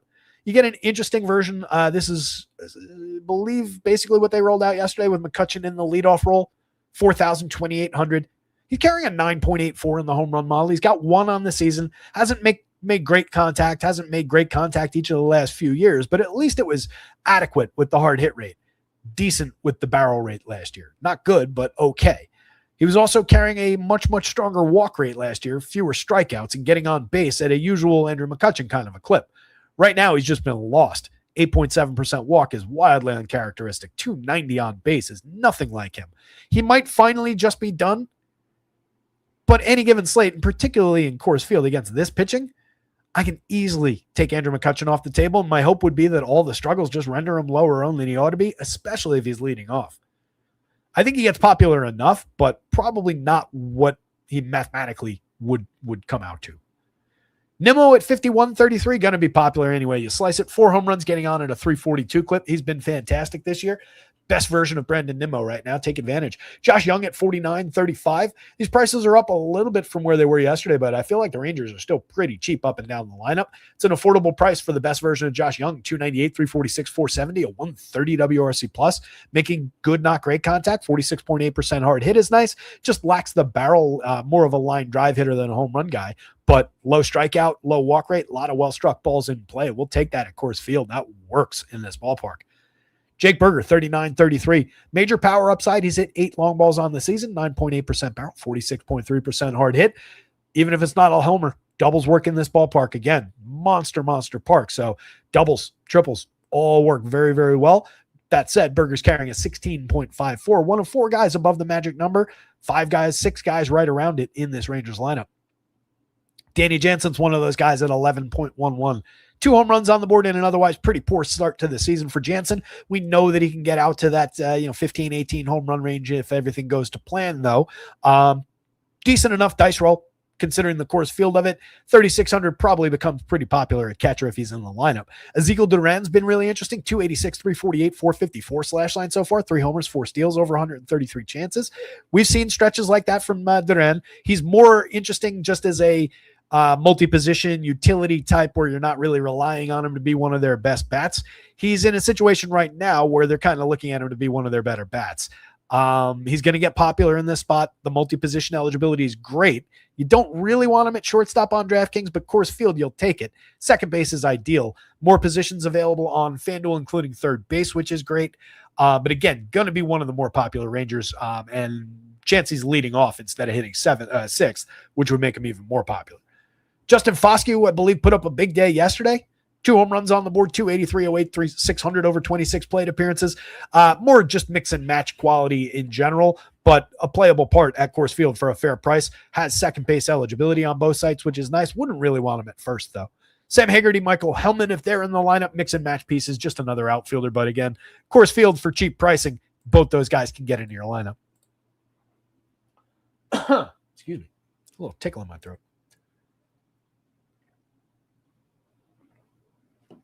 On the Rock side, near matching 5.07 implied total against the opener and Kumar Rocker, who is Tyler Alexander opening. Willie Castro in the leadoff spot is kind of interesting, 5.03 in the home run model. He's got 2 of them on the season, 3 stolen bases. Not really doing Willie Castro things throughout most of the season, but he's made interesting enough contact. 5.7% barrel, kind of reminiscent of the past few years. 46% hard hit is interestingly up from each of those seasons. He's just striking out a lot more right now, 31.5%, up from 24-ish each of the last few years, and not finding his walks. I think once that normalizes, we see just more opportunity for good batted balls from him, and we start to see the success roll around a little bit more. He becomes more interesting, and just going to him in the leadoff role with multi-position for a fair price at Coors Field, connecting directly into Moniak, Hunter Goodman, the guys you actually want to get to here, gives him a little bit of quality. He's nice and is affordable enough, I guess, across 4 positions on FanDuel. Second and third base totally works on DraftKings. Moniak 55, Goodman 52. They're becoming more expensive. Not a ton of value-based upside on the Rockies today. More so, especially on FanDuel, with all three of those guys and Troy Johnston showing pretty high prices.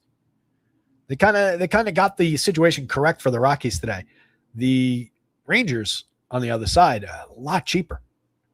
Interesting. Moniak's been tremendous all year. 12 home runs, also slashing 296, 348, 641. Don't sleep on just the completeness of what Mickey Moniak's been. I would say you are paying a little bit of tax, though, for the quality that we've seen so far. 333 xWOBA under the 422 actual, kind of indicative of that. But I also think there's a chance he continues just to defy it. Coors Field can help with that. Hunter Goodman at 52-37, 11 home runs on the board, major upside for power at 247 ISO. Another player, the xWOBA is significantly lower than the 350 actual, and his is well below average. 320-ish is average, so 304 is problematic. 108 WRC plus, you're really just using him to hunt for that big batted ball event against bad pitching. Strikes out a lot, but that won't be an issue against these pitchers. TJ Rumfield, cheap at 3,900. 35 on FanDuel is expensive. 6 home runs on the board, pretty strong slash line, getting on at a 354 clip, 112 WRC plus. Looks pretty real so far, too. Not striking out, drawing plenty of walks. That's an interesting bat to throw into the mix, of course. Ezekiel Tovar, a lot of swing and miss in his game. When he's connecting, he can drive the ball. Only 1 home run this year, pretty poor slash line. A 40 WRC plus is problematic. But in the lineup, not the ideal way to fill shortstop other than the Coors Field and the rising tide effect of things. Troy Johnston at 42-34 can plop into the outfield, though. 321, 384, 460. Carrying a 376 weighted on base, but another guy, 325 is your more realistic number. That's the xWOBA under the surface, only slightly above average. 126 WRC plus, but another affordable bat at Coors. Brenton Doyle, interesting enough, 2020 type profile. Right now, 207, 279, 270, 1 homer, 9 steals. Maybe he gets the 20 stolen bases for us. He went 15-18 in a bad year last year, 23-30 the year before that in a good year. There is more talent at the plate than Brenton Doyle's been showing us lately. Jake McCarthy and Edward Julian, mix and match pieces. Julian making decent contact. 50% hard hits is not nothing. 8.5% barrel out of that bat is interesting. Drawing an 11% walk rate, just not putting the pieces together. That's a guy to watch, but I like him a lot better when he's leading off for this team. As a wraparound, though, he's okay, given the walks, given the ability to get on base. I think what you do in that situation is you're taking Julian instead of Willie Castro up top and then just rolling him as the wraparound into those guys. Probably don't want both Willie Castro and Julian in most of your builds. Boy, this is like dead even. I'm pretty sure the stacks board and the game sims have the Rangers favored, though, so I'll give it to the Rangers. Rangers, Rockies, don't play the pitching.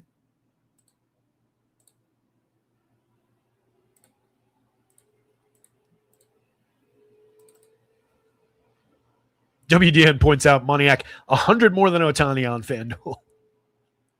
FanDuel's been just goofy with pricing, man. Absolutely goofy this year. Let me close some of these command prompt windows. I do have a version of the lineups tool that just runs in the background. And like I started at the beginning of the day and it'll just catch lineups for us without me having to click that button. But I fear actually running it while the show's running. I don't know what it'll do. Not that it chews up any kind of RAM on the back end on us or anything, but I just don't like having things running. FanDuel has some cheaply priced studs. Yeah, they've been just totally reactionary to like a week-long struggle, and all of a sudden Aaron Judge is 3,200, and a week of success, and a Mickey Moniak is 44. It's just bananas. They've normalized some of it, like Judge has gone back up to around where he ought to be. Ben Rice has just justified his high pricing. But yeah, Ohtani's been cheap all year. He's been scuffling, for Shohei Ohtani. But we know he's going to come around, and you want to be there early, so you just keep going to it. And I think Judge was like 40% owned on yesterday's slate too, which is just insanity in the largest FanDuel tournament. Silliness. Those crazy prices that they've been rolling out have been wreaking havoc on ownership, on sims. It's really impactful when they're monkeying with pricing this year. I have a feeling, I have nothing to base this on, but I have a feeling that they tweak their algorithm with active AI, where they have an AI following results and tweaking pricing for them. I just feel like they made that stupid decision. and it's just a little bit reactionary, I think.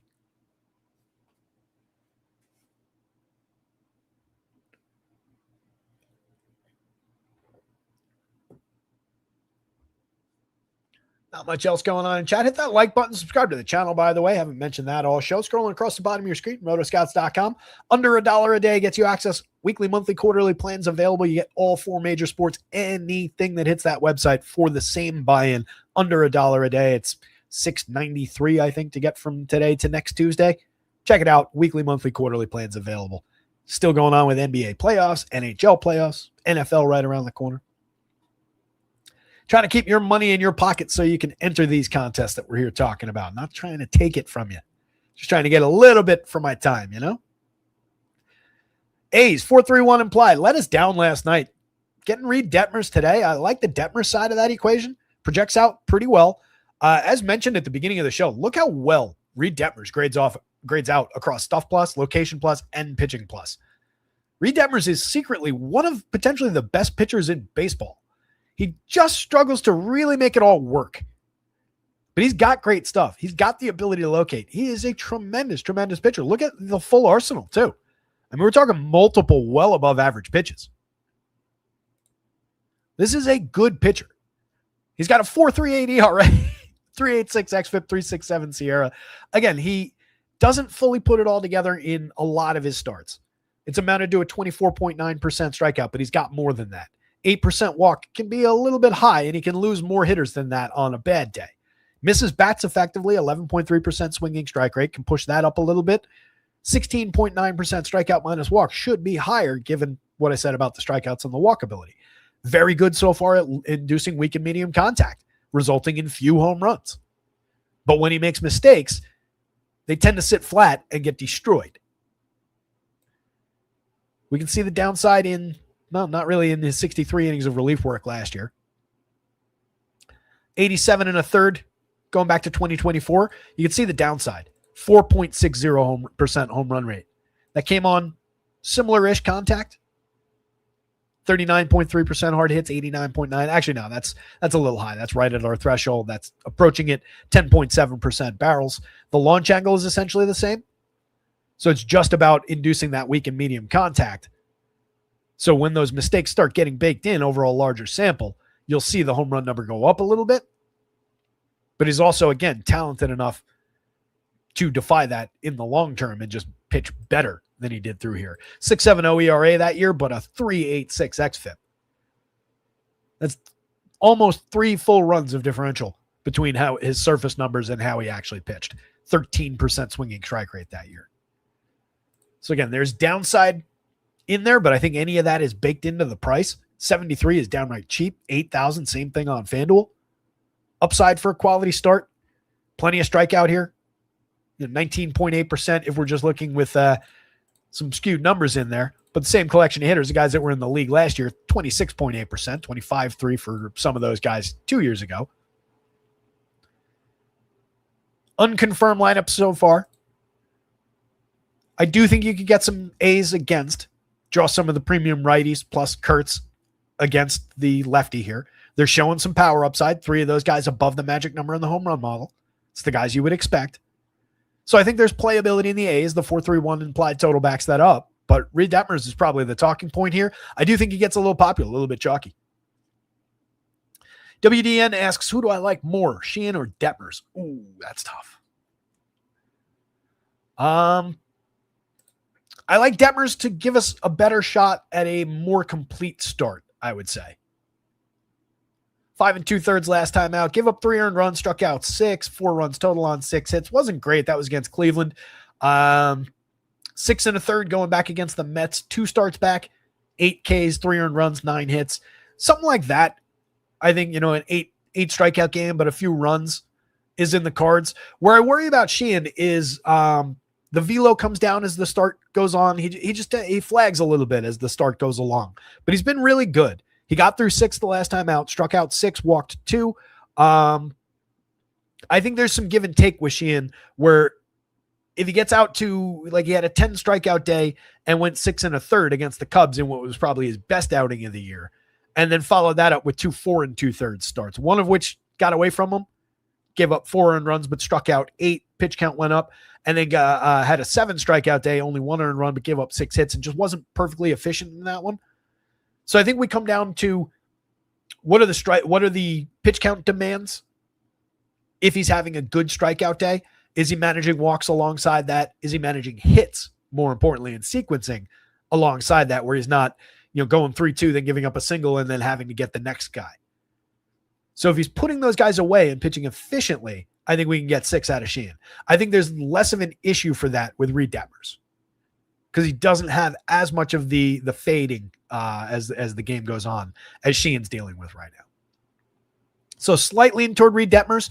Some of that, though, might be offset just by popularity because I think Reed Detmers will be the significantly more popular choice.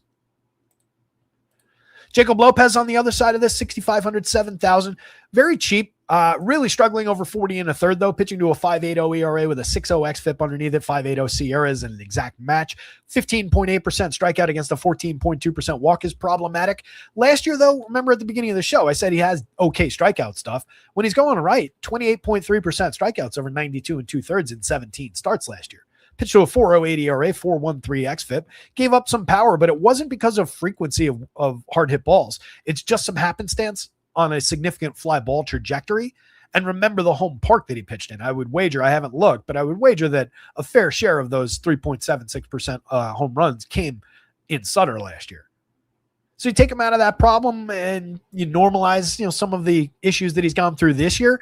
He's allowed several home runs in a small sample, and it's come on that same fly ball trajectory. But again, it's not because of frequency of hard hits or frequency of allowing a lot of exit velo. Those are downright fantastic numbers as far as limiting barrels, inducing weak and medium contact. He's just not finding the Ks. He's not missing bats, and the mistakes are really traveling, which could be problematic against an Angels team that's just overloaded with right-handed power. So I really like the looks of the Angels, 4.80 implied total. It's just a situation where all that is kind of to say, I do think there's at least light cheapo playability in Jacob Lopez, and it wouldn't knock me out of my chair, more to the point, if he had a good day and held down our Angels shares here. But I'm leaning strongly toward the Angels and just that power core. I love filling out the outfield with those guys. Neto pops in just fine at shortstop to be my fourth man in on FanDuel, and I'm getting a pretty fair price on that 4-man. That's $3,150 a man. Gives me Trout, Adele, Soler, all the power upside of them. One of the better hitting shortstops on the slate. There are usable pieces around those guys, though. As mentioned, you get a reasonably good mix and match piece across middle infield in Vaughn Grissom, and then another one in Ozzy Peraza, depending on who's in the lineup, what they do, and where they're hitting. Those guys provide decent enough direct correlation. Peraza's been downright interesting. I wish he was getting more frequent opportunities. 131 plate appearances. He's in and out of the lineup, a lot of the time on a platoon basis. Was filling in when guys were missing as well. 5 home runs, 5 steals. Decent enough slash line. 341 weighted on base, but a concerning 318 xWOB underneath it that speaks to the real Ozzy Peraza. But he's a guy who was once upon a time very high-end prospect for the Yankees coming up. He's been part of the reclamation project effort that these Angels put forward, and he's been successful. He's another success story for them. So if he's in the lineup, I'm at least considering him in my second, third, fourth, fifth Angels builds. Maybe he doesn't make the first one. On DraftKings, he's at least in that conversation. Joan Moncada is interesting at third base, 2,500. Wouldn't sleep on that. 24 on FanDuel. He's had a terrible start to his season, over 129 chances. If he's in the lineup at all, we're just hunting for the one good batted ball event. Significant numbers in a moderate sample last year. A little bit lesser so far this year, but nothing to completely write off either. He's also drawn a lot of walks. He's just striking out a ton so far. Maybe that's not an issue against this version of Jacob Lopez, though. Logan O'Hoppe back in our lives, adding a little bit of thunder from the catcher spot. Downright cheap at $2,700 for a guy who makes the contact that he has over the last few seasons. I mean, look at those barrel and hard hit rates. I can get that catcher for $2,700 against this pitcher from the right side. That's really interesting on DK. He's been awful over 105 this year. Last season, 19 home runs and 451 chances. You just ignore the rest of that slash line. We're just looking for that one good batted ball. But when he's that cheap, and by the way, Jose Citi at the bottom of the projected lineup for the dead men. It's another guy who every now and again can be interesting for fantasy. Not at all in 36 plate appearances last year. In 448 the year before, though, 18 home runs, 14 stolen bases. There's some good fantasy games there. He slashed 187, 255, 366. There are way more zeros there than there are good fantasy days. But if you catch him on the right day at the min price with nobody going to him, it becomes really interesting, really fast. In a weird way, this is a pretty solid 9-man lineup that gets awfully cheap with a lot of playability. Kind of like the Angels here. 480 implied total is very interesting to me.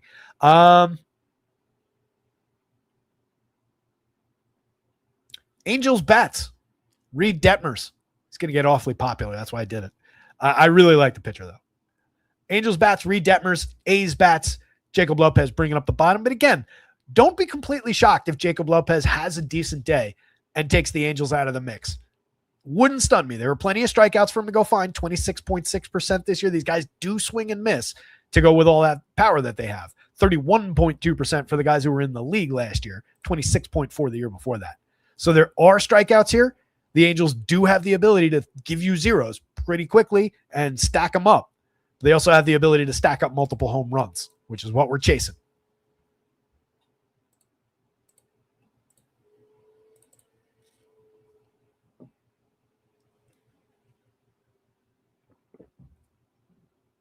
Three games to go, 526.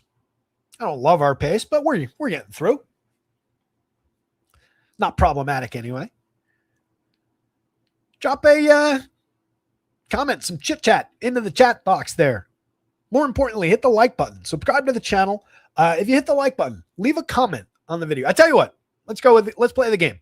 Drop your home run pick of the day, not into the chat. Drop your home run pick of the day as a comment on the video. Hit the like button. Drop it in as a comment on the video. If you get your home run pick right and you're not a current subscriber, you get a week free. It's got to be in the comments. It's got to be done before the slate starts. But if you get your home run pick right, I'll give you a free week. If you're already a subscriber and you drop it in there and you leave a comment and you get it right, I will give you a pat on the back. Congratulations in the chat. Maybe even shout you out. People love shout outs. Now, if you're a current subscriber and you get it right, I'll figure something out for you. I'll refund you a week, or we'll cancel your existing and start you a new one with a free week. We'll jump through hoops for you. But leave a comment with your home run pick. WDN, how do you comment? I don't know. I think you just scroll down. Isn't there just like a comment window down there? I'm not looking at YouTube right now. That's the reason. Somebody can help you, though. Meech, it's got to be in the comments, not the chat. Zach Neto's a great pick, though. It's not going to count if it's not in the comments. I'm looking to add comments to the video. If you feed that algorithm. But I love the Neto call. Any of the Angels. Good call. I was very tempted to use one of the Angels as my home run pick. I feel like I've used them all a few times already, though. So I didn't go to it. Ended up on the Dodgers, which we're about to get to in a game or two. The Giants, 417 implied total. One of their better totals in recent weeks. They're going up against Ryan Nelson, who I think people are going to underestimate here. He's pitched not great so far this year at a 5.40 ERA, 4.51 xFIP, 4.25 SIERA. We've seen much, much better stretches from Ryan Nelson, and he might be at the beginning of one. He's had three pretty decent starts in a row. 22.4% strikeout is around the average. 7.3% walk is not problematic against that number. Decent stuff. 104.82 via Stuff Plus. Good locator, good pitch plus. So Ryan Nelson, again, another guy who is secretly kind of talented. People don't really like him. So far, his biggest problem this year is all those barrels, all those fly balls, the 45.5% hard hit. He is dramatically above our emergency thresholds in all of barrels, hard hits, and exit velo, resulting in quite a few home runs so far. If he's just able to limit that against this Giants team that has not been hitting for any kind of power whatsoever this year, that has one guy, and it's a struggling Raffy Devers above the magic number for home run quality, I like Ryan Nelson's chances to check this team down and maybe surprise some people for DFS points, and he is awfully cheap at 6,700, 7,400. He even works on FanDuel. Last time out, 7 innings, 3 earned runs, struck out 8, allowed a home run, 4 hits total. That was against the Rangers at Texas. Start before that, 6 2/3 of 1-run ball, 2 hits against the Mets. The hit was a solo home run, struck out 7. If he gives up 3 runs at 6,700, at 7,400, but still gets me to the quality start, gets me the opportunity to win, that is a great buy. And he's not going to be as popular as Reed Detmers. He's not going to be as popular as some of the other SP2s. People just don't think all that much of Ryan Nelson. He is better than they expect. Again, right here. That's just measuring the pitches through space and time. He's downright good. Landon Roop on the other side of this game, also pretty good. He walks a few too many at 10.4%, but he's got a great strikeout rate right now, 28.9. And what I love is his incredibly good ability to induce weak and medium contact, keep the ball on the ground, miss barrels. Look at these numbers. 1.7% barrel rate over 9 starts, 49 innings. A 1% home run rate coming off of that because we're at 26.7% hard hits against, 86.4 miles an hour of exit velo. Those numbers are utterly elite. And he's finding the strikeout stuff. He's not missing a ton of bats, but 10.5% swinging strike rate and punching out a lot of hitters despite, substandard stuff. But he's excellent at locating. He's a very good pitcher. He's excellent at keeping the ball on the ground. Last year in 22 starts, 106 2/3, just a 2.31% home run rate. Was excellent last year, but not as elite as he's been this year at keeping the ball down, at limiting hard hits, inducing weak and medium contact. So this is a very talented pitching matchup. 4.42 implied for the Diamondbacks feels heavy. A big part of that is the everybody below a 5 in the home run model against this pitcher. They were the bottom of the barrel for home runs. You can see the team numbers. 2.64 for the whole roster, 2.92 for the top 6. Just on the other side of this game, you can see where that team is. So, it is not a great day for Diamondbacks power. This is a team that can sequence. They have a number of guys who are good at getting on base. Maybe they end up winning via that, but this feels like a day, maybe the 4 runs is realistic, but Roop's been beating that number consistently so far this year, 3.49 ERA with a 3.04 xFIP, 3.36 SIERA. I feel like the Diamondbacks should be a lot closer to 4 and potentially, 3.75, 3.85, somewhere in that territory. Feels heavy. We've got an underperforming Ketel Marte. We've got an underperforming Geraldo Perdomo that's dragging their numbers overall down for the season. Those guys come roaring back any given slate, and they can give Landon Roop a lot of problems even without home run balls.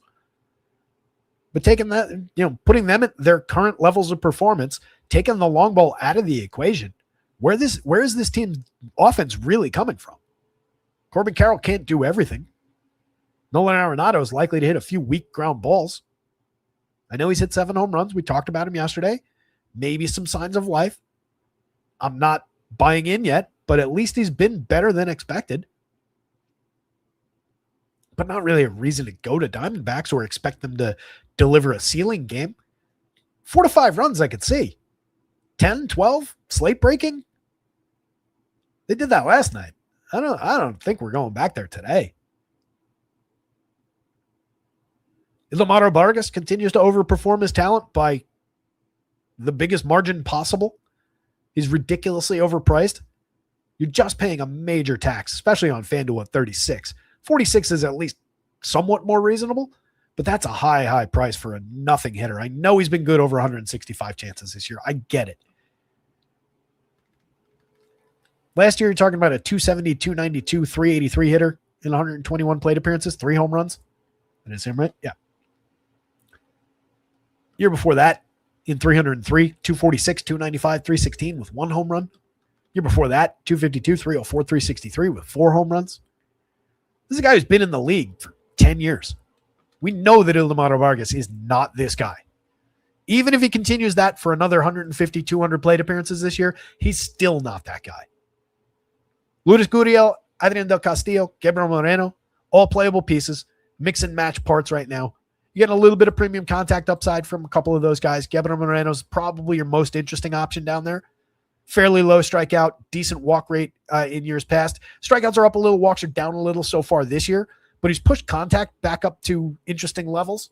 2 home runs, solid slash line in 97 plate appearances. I want to see where it goes. And then Ryan Walchman at the bottom of the lineup, playable outfielder. 35 pretty good plate appearances for the prospect so far.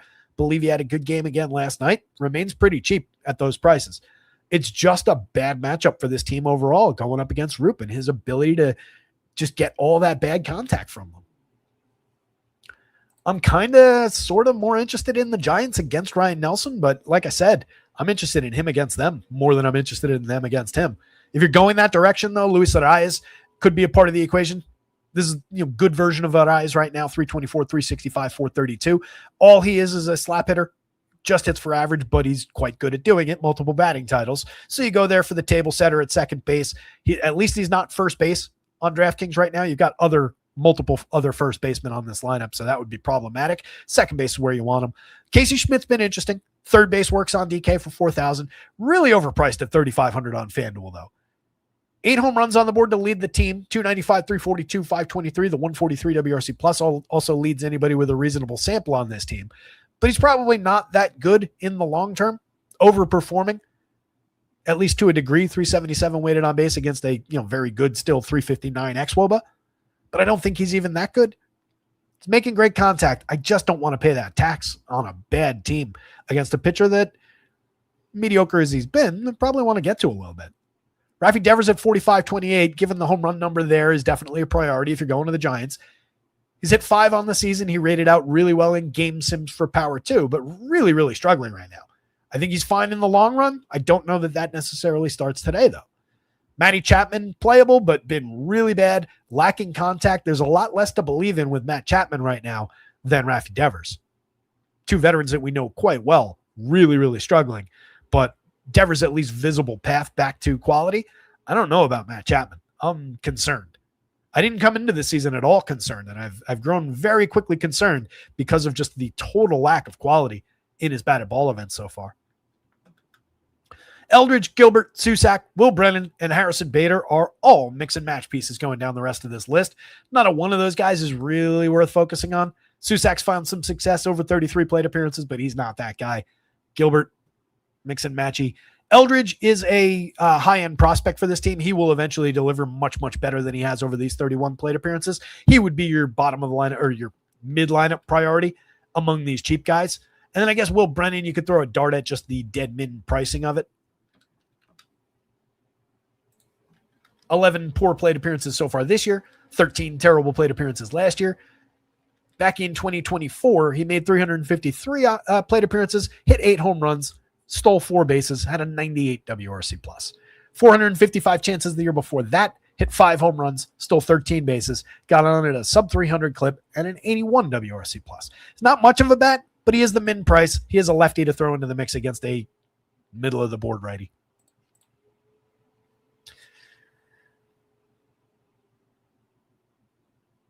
Landon Roop, Ryan Nelson, but from a price and popularity standpoint, I think it's Ryan Nelson, Landon Roop. So do with that what you will. And then it is probably got to go with Vegas and say Diamondbacks over Giants. But they're closer than you would expect, and I like the pitching a little bit better. No guarantees on that pitching, though.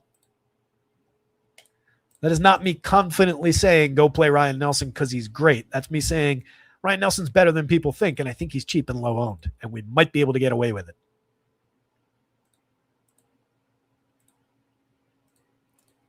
Right? Like imagine we're standing outside the bank talking about whether or not the heist will work, and Jacob Misiorowski, you see the security guard napping. The manager went out to lunch, left the keys sitting up on the desk with a big sign that says keys. The vault door is open. With Ryan Nelson, we're watching armed guards walking into the bank saying all right, if we can knock those guys out and then disable the cameras and then manage to talk the manager into opening the vault for us, maybe we get away with it. It's that kind of a day. Meanwhile, these lineups got confirmed while I was making that clunky analogy. Mariners 4-1-2 implied total. Robbie Refsnyder leading off against the lefty. He has been bad this season. Talked about it a little bit yesterday, but 117, 188, 217. Usually, I think all 69 of those plate appearances have come in his platoon role, maybe a couple against right-handed pitching. He's been much more successful the past few seasons in that platoon role. Not really sure exactly what's going on, but given the cheap price, the spot in the lineup, and his previous success against lefties, I do think you go back to Rob Refsnyder here as a part of, not as a one-off by any means, but as a part of a stack alongside the guys you actually want to get to. I think he comes through it eventually. We're talking about a guy who just last year, 209 plate appearances, mostly against lefties, 269, 354, 484, a 128 WRC plus, 9 home runs, 338 xWOBA under his 359 actual. Year before, 283, 359, 471, a 130 WRC plus with 11 long balls. So just kind of scuffling right now. He's never been what you'd call a good hitter, a full-on major league player. He's just a quality platoon bat who can play multiple positions. But right now, not even that. I just think Anthony Kay is targetable enough. Pitchers Park, struggling Mariners lineup, sure, that all works in his favor, and that's in the projections. Doesn't project out particularly well. He's very cheap. He does have interesting enough numbers if we're just looking at some of the the plus numbers, but 4.61 ERA, 5.24 xFIP, 4.98 Sierra. Not really finding the strikeouts, walking too many. A lot of power showing here. Enough power showing through there. Some interesting bats, even with the underperformance. A sneaky dead min price Patrick Wisdom is apparently on the Mariners. He's made one plate appearance and did not get a hit. Fills 3 positions for 21 on FanDuel, first and third for the dead min on DraftKings. Patrick Wisdom, if you don't remember, significant source of barrels and hard hits for a couple years there. Didn't play in the show last year. Going back to 2024, 8 home runs in 174 chances, but all those barrels and hard hits. Year before that, in 302, hit 23 home runs but had a terrible slash line.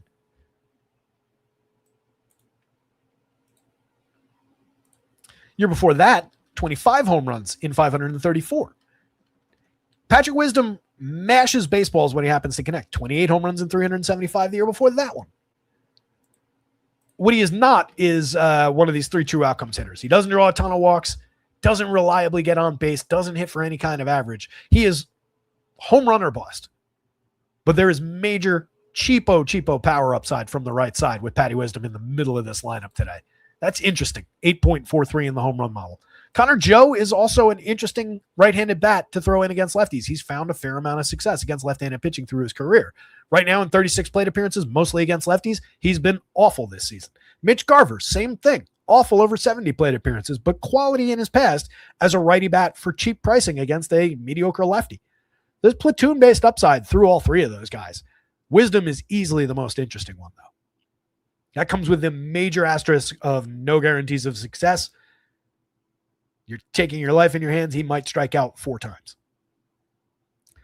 Julio, obvious at 44.29. If you're going to this team, you're not leaving Julio Rodriguez on the shelf all that many times. 8 homers, 5 steals in a slow start. Starting to come around, though. Randy Arozarena been carrying this team. Still fairly priced at 46.33.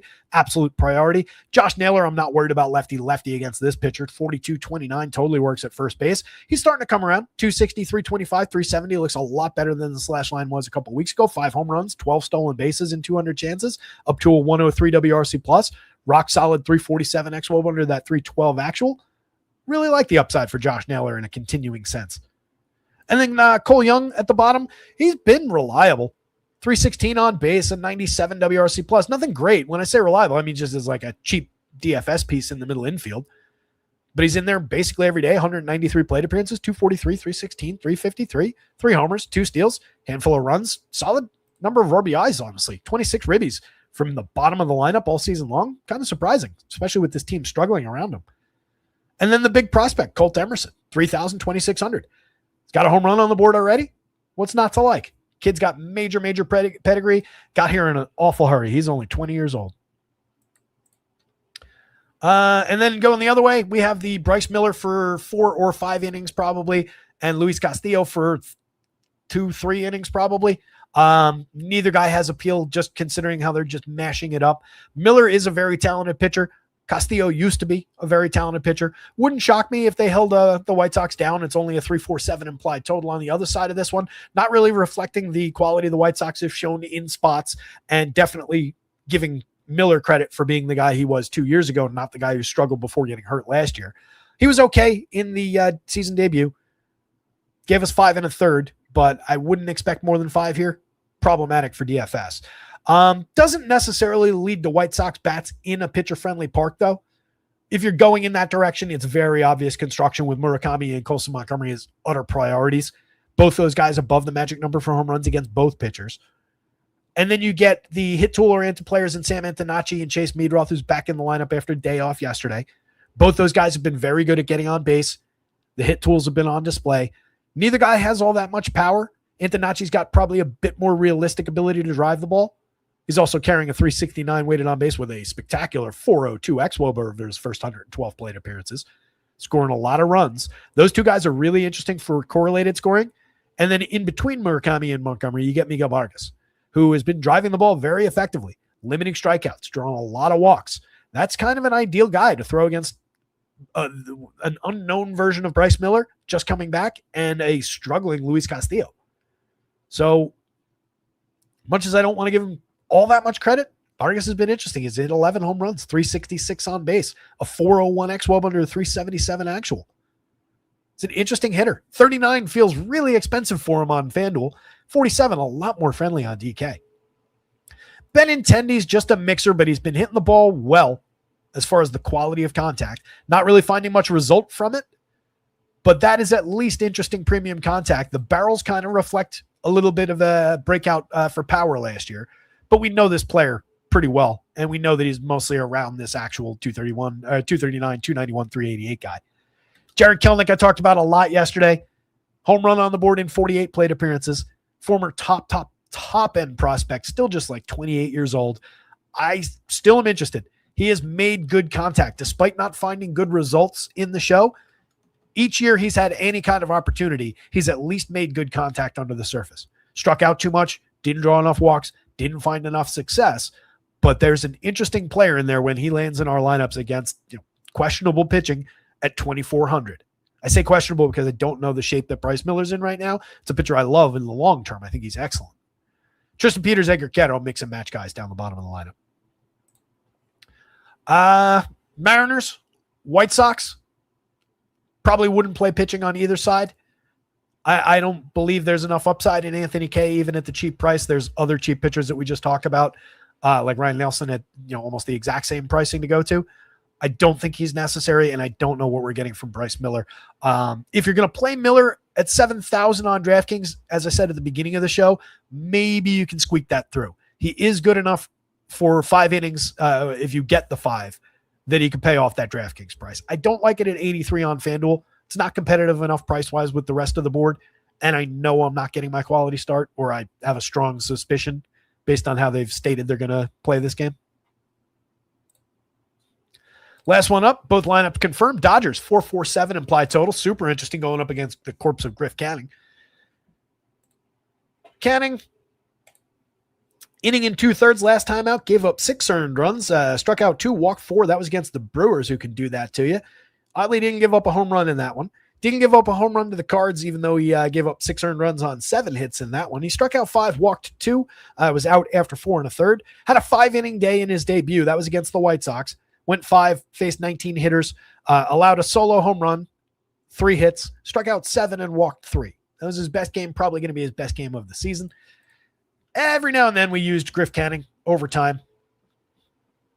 We did have an okay year from him last year, 3.77 ERA with a 4.09 xFIP, 4.45 Sierra is more targetable, 21.3% strikeout, but a 10.7% walk is where he becomes targetable, and then all the premium contact that he can allow. It typically comes, or at least last year, on a light launch angle, but the mistakes just get up and out of the ballpark from time to time. 9.4% barrel, 45.7% hard hit, 91.2 miles an hour of exit velo. Very lucky to be at 2.44% home runs allowed. On similar contact the year before, 4.19% home runs was terrible that season. Similar 4.10% home runs the year before, 4.32 ERA, 3.82 xFIP. Was better for strikeout and limiting walk in that season. Lost the strikeout stuff, and the walk started to go up in 2024. 25 kind of normalized the strikeouts, but pushed the walks up even further. So a lot going on with Griff Canning. Wouldn't use him on the mound against these Dodgers, pulling that kind of a total and these kind of numbers through the home run model. Dodgers top team for power today, top team on the stacks board, more so than Coors Field. Love the looks of the Dodgers. Going the other way, the Padres against Emmett Sheehan. I'm much more intrigued by Sheehan. 28% strikeout, 6.9% walk, an elite 15.8% swinging strike rate. Has tremendous ability to miss bats. Needs to put it all together more consistently. You can see where location plus and pitching plus are versus where the stuff plus number is. And I question that in the long term. He had, at least if I'm remembering correctly, above average stuff across the full arsenal, 101.92 stuff plus rating last year. Struck out a few more in a small sample last year, but I like the stuff to kind of come around. Part of that is in what I was saying about just, tiring as the starts have gone on, losing velo as the starts have gone on a little bit. He's making it work, but once we get around 5 innings, we start to see some danger. we start to say, maybe I don't want him to go back out there for the 6th. That knocks him down a little bit at 8,500, but he projects out very well. 85 on DraftKings, again, same thing. Projects out very competitively with a lot of the other guys. I just think he lacks a little bit of the ceiling that some of the others have. Good pitcher park, good matchup, 3.62 implied for the Padres, who have been scuffling for any kind of power, any kind of run creation. I don't hate the spot by any means. I think he's very, very usable. I don't want to put people off of it. Going to the Dodgers bats, Ohtani's Ohtani. He's priced like it. We talked about the, he's 3,800 now on FanDuel. At least he's not down at like 32 anymore. 265, 392, 458 slash line from a lot of other guys is pretty elite. 7 home runs in 205 plate appearances. Nothing wrong with that. It's not Ohtani-like. That's what's wrong with it. 392 xWOBA says he gets it all back. 370 actual, 137 WRC plus. Any notion of struggling is vastly overblown. But he's not been Shohei Ohtani.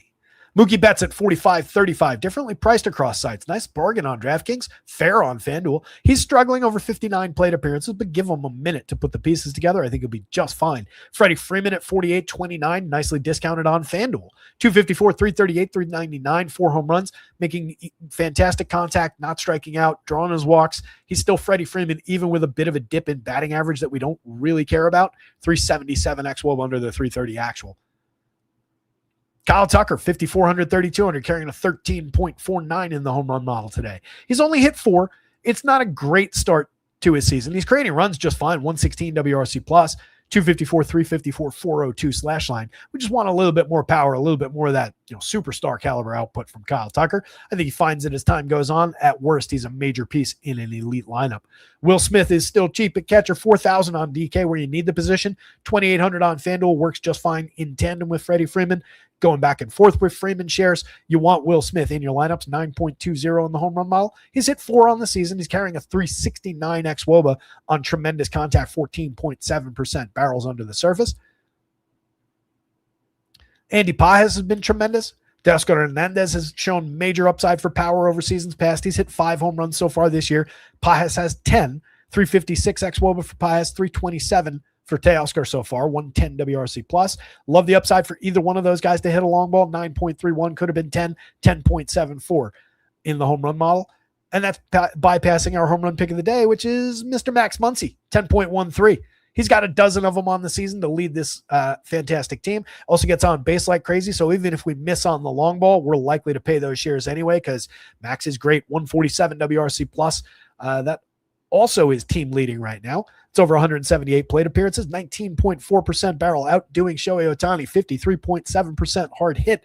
Fantastic numbers. Love Max Muncy. Home run pick of the day for only 4,800 at third base, which is a tough spot to fill this year. 3,500 is more correct on FanDuel. He's a little bit light on that price on DraftKings. And then Hye-Sung Kim, not a bad way to round things off. 278, 349, 361. He's been involved. He's not fantastic at anything, but he's getting on base, hitting for a little bit of average, wrapping things back around to Ohtani. Betts up at the top of the lineup. You can do a lot worse than a cheap Hye-Sung Kim. On the Padres side, Fernando Tatis up to 197 plate appearances. Still no home run. Still hitting the ball very hard, but not finding the results. If you're going to pods against Sheehan, you definitely include some Tatis. 9.77 leads the team in the home run model. Manny Machado not far behind at 9.46. Still have some faith in Manny figuring it out. If nothing else, he's drawing walks, 12.2% walks, and the strikeouts, while going up a couple few points, are not egregious at 22.3. That's just around league average. Only 6 home runs, bad slash line, very uncharacteristic start to the season for Manny, but we got to give him some time. Miguel Andujar, good hit tool, delivering on that low strikeout, a lot of balls in play, 17.8% strikeout against a 2.2% walk means just everything is put in play. Finds success via BABIP, but also has the ability to drive the ball a little bit. 4 home runs already on the season. Decent output, 206 ISO, some extra base hits in the mix. Gavin Sheets, a lot of those things are true about him as well. 9 home runs for him on the season, getting on at a 333 clip. 380 weighted on base with a 355 expected underneath it. Not bad. Up to a 147 WRC plus. Only cost 2,900 on both sites. First base and outfield eligible. Not bad. Bogey, only 4,000, 3,000. Decent start to his year. 7 home runs, 7 steals. Good counting stats across the board with 22 runs and 23 ribbies as well. 335 xWOB under the 331 actual, right about on par for what he looks like on the surface. Jackson Merrill's been scuffling his way through the season. Fair price to pay for a guy who's been as good as he has been in years past, though. Nicky Castellanos, Ty France, and Freddie Furman, mix and match pieces all. Right now, Ty France looking like the best option. 280, 308, 520, 4 home runs, kind of the idealized version of Ty France. We know that's going to come down, particularly on the barrels. 13.1 is essentially doubling what he's done in years past. He is typically low strikeout, low walk rate, a lot of balls in play, though. So if he maintains premium contact like he's been, you're going to get a fair amount of contact. So if it's up like that, you can see the quality and the results. 371 xWOB under that 359 actual so far. Playable at worst. Easily goes Dodgers bats, Emmett Sheehan, Padres bats. Really don't like the looks of Griff Canning. And that's it. 10 games, up and down. 555, not bad. I think it was actually 10 minutes shorter than yesterday's show. That was the 10 minutes that went to talking to the trolls. Oh, is that what it is, Greg? You can't add comments until the show ends? I'll swing back and add a comment after the show ends if you guys would. Meech, I think the model does kind of like Ryan. You talking about Ryan Nelson? The host likes him anyway. He's here. I think those are fair numbers for Nelson. He's not like a major pitcher. I think those are fair. I think they reflect, kind of where he's priced, kind of what the reality of the situation is, the 4+ implied total on the other side in a hitter-friendly park. It's a lot working against the Ryan Nelson spot there. But yeah, for me, I am interested in him more than anybody listed below him. Probably more than K.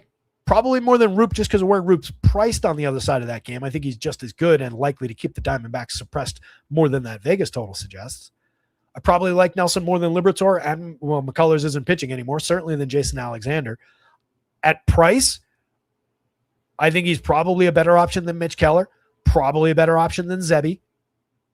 Lopez projects out well, but I struggle with that. I think there's a bigger basement on Jacob Lopez, given the quality of the Angels. He's just pushed up by a little bit of strikeout from his ability in years past and all the strikeouts in that Angels lineup.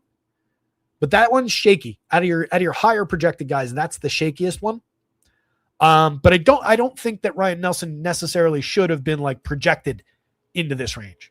I think the projection is correct, but I think he shares ceiling with some guys in that range. If that makes sense. Good day, Ryan Nelson. 6-7 innings. Quality. So I like it maybe more than is reflected in the median projection, but I think the projection is about where it should be. How do we like J-Rod today? Julio? We always like Julio. He's just one of the best hitters in baseball. Just got to get it all figured out, but going up against Anthony K, it's a good spot. Up against a at best low-end lefty. Love the upside. And he's starting to figure it out. He's starting to get the pieces rolling. Clintwood says, when stream's over, I'll comment Buxton and he'll be looking for his pat on the back. So I guess you can't comment while the video is running live. You learn something new every day around here. Swing back. If you missed it before, drop your home run pick into the comments after the video ends. Hit the like button. Comment on the video with your home run pick. If you get it right, I'll give you a free week. That goes for everybody. Again, current subscribers will figure something out. New subscribers will get your free week. It'll be on you, though, to cancel it before it renews the next week. Otherwise, it does get charged. Obviously, if you come to me and you say, hey, I wanted to cancel it, I'll refund it. But hopefully you like it so much you stick around, become a regular. Anyway, gang, let me get out of here. Let me get the site updated with the updated lineups, the confirmed lineups, the pitching change, take care of all that stuff for you in the next couple of minutes. What do we got? Basketball will be up there as well in the next couple of minutes. Just got to finalize the projections and post that. So good luck out there tonight. Somebody go win something. Share those results when you do in Discord, which is linked for free below, or at Rotoscouts on Twitter. And we'll be back for more tomorrow. Later, gang.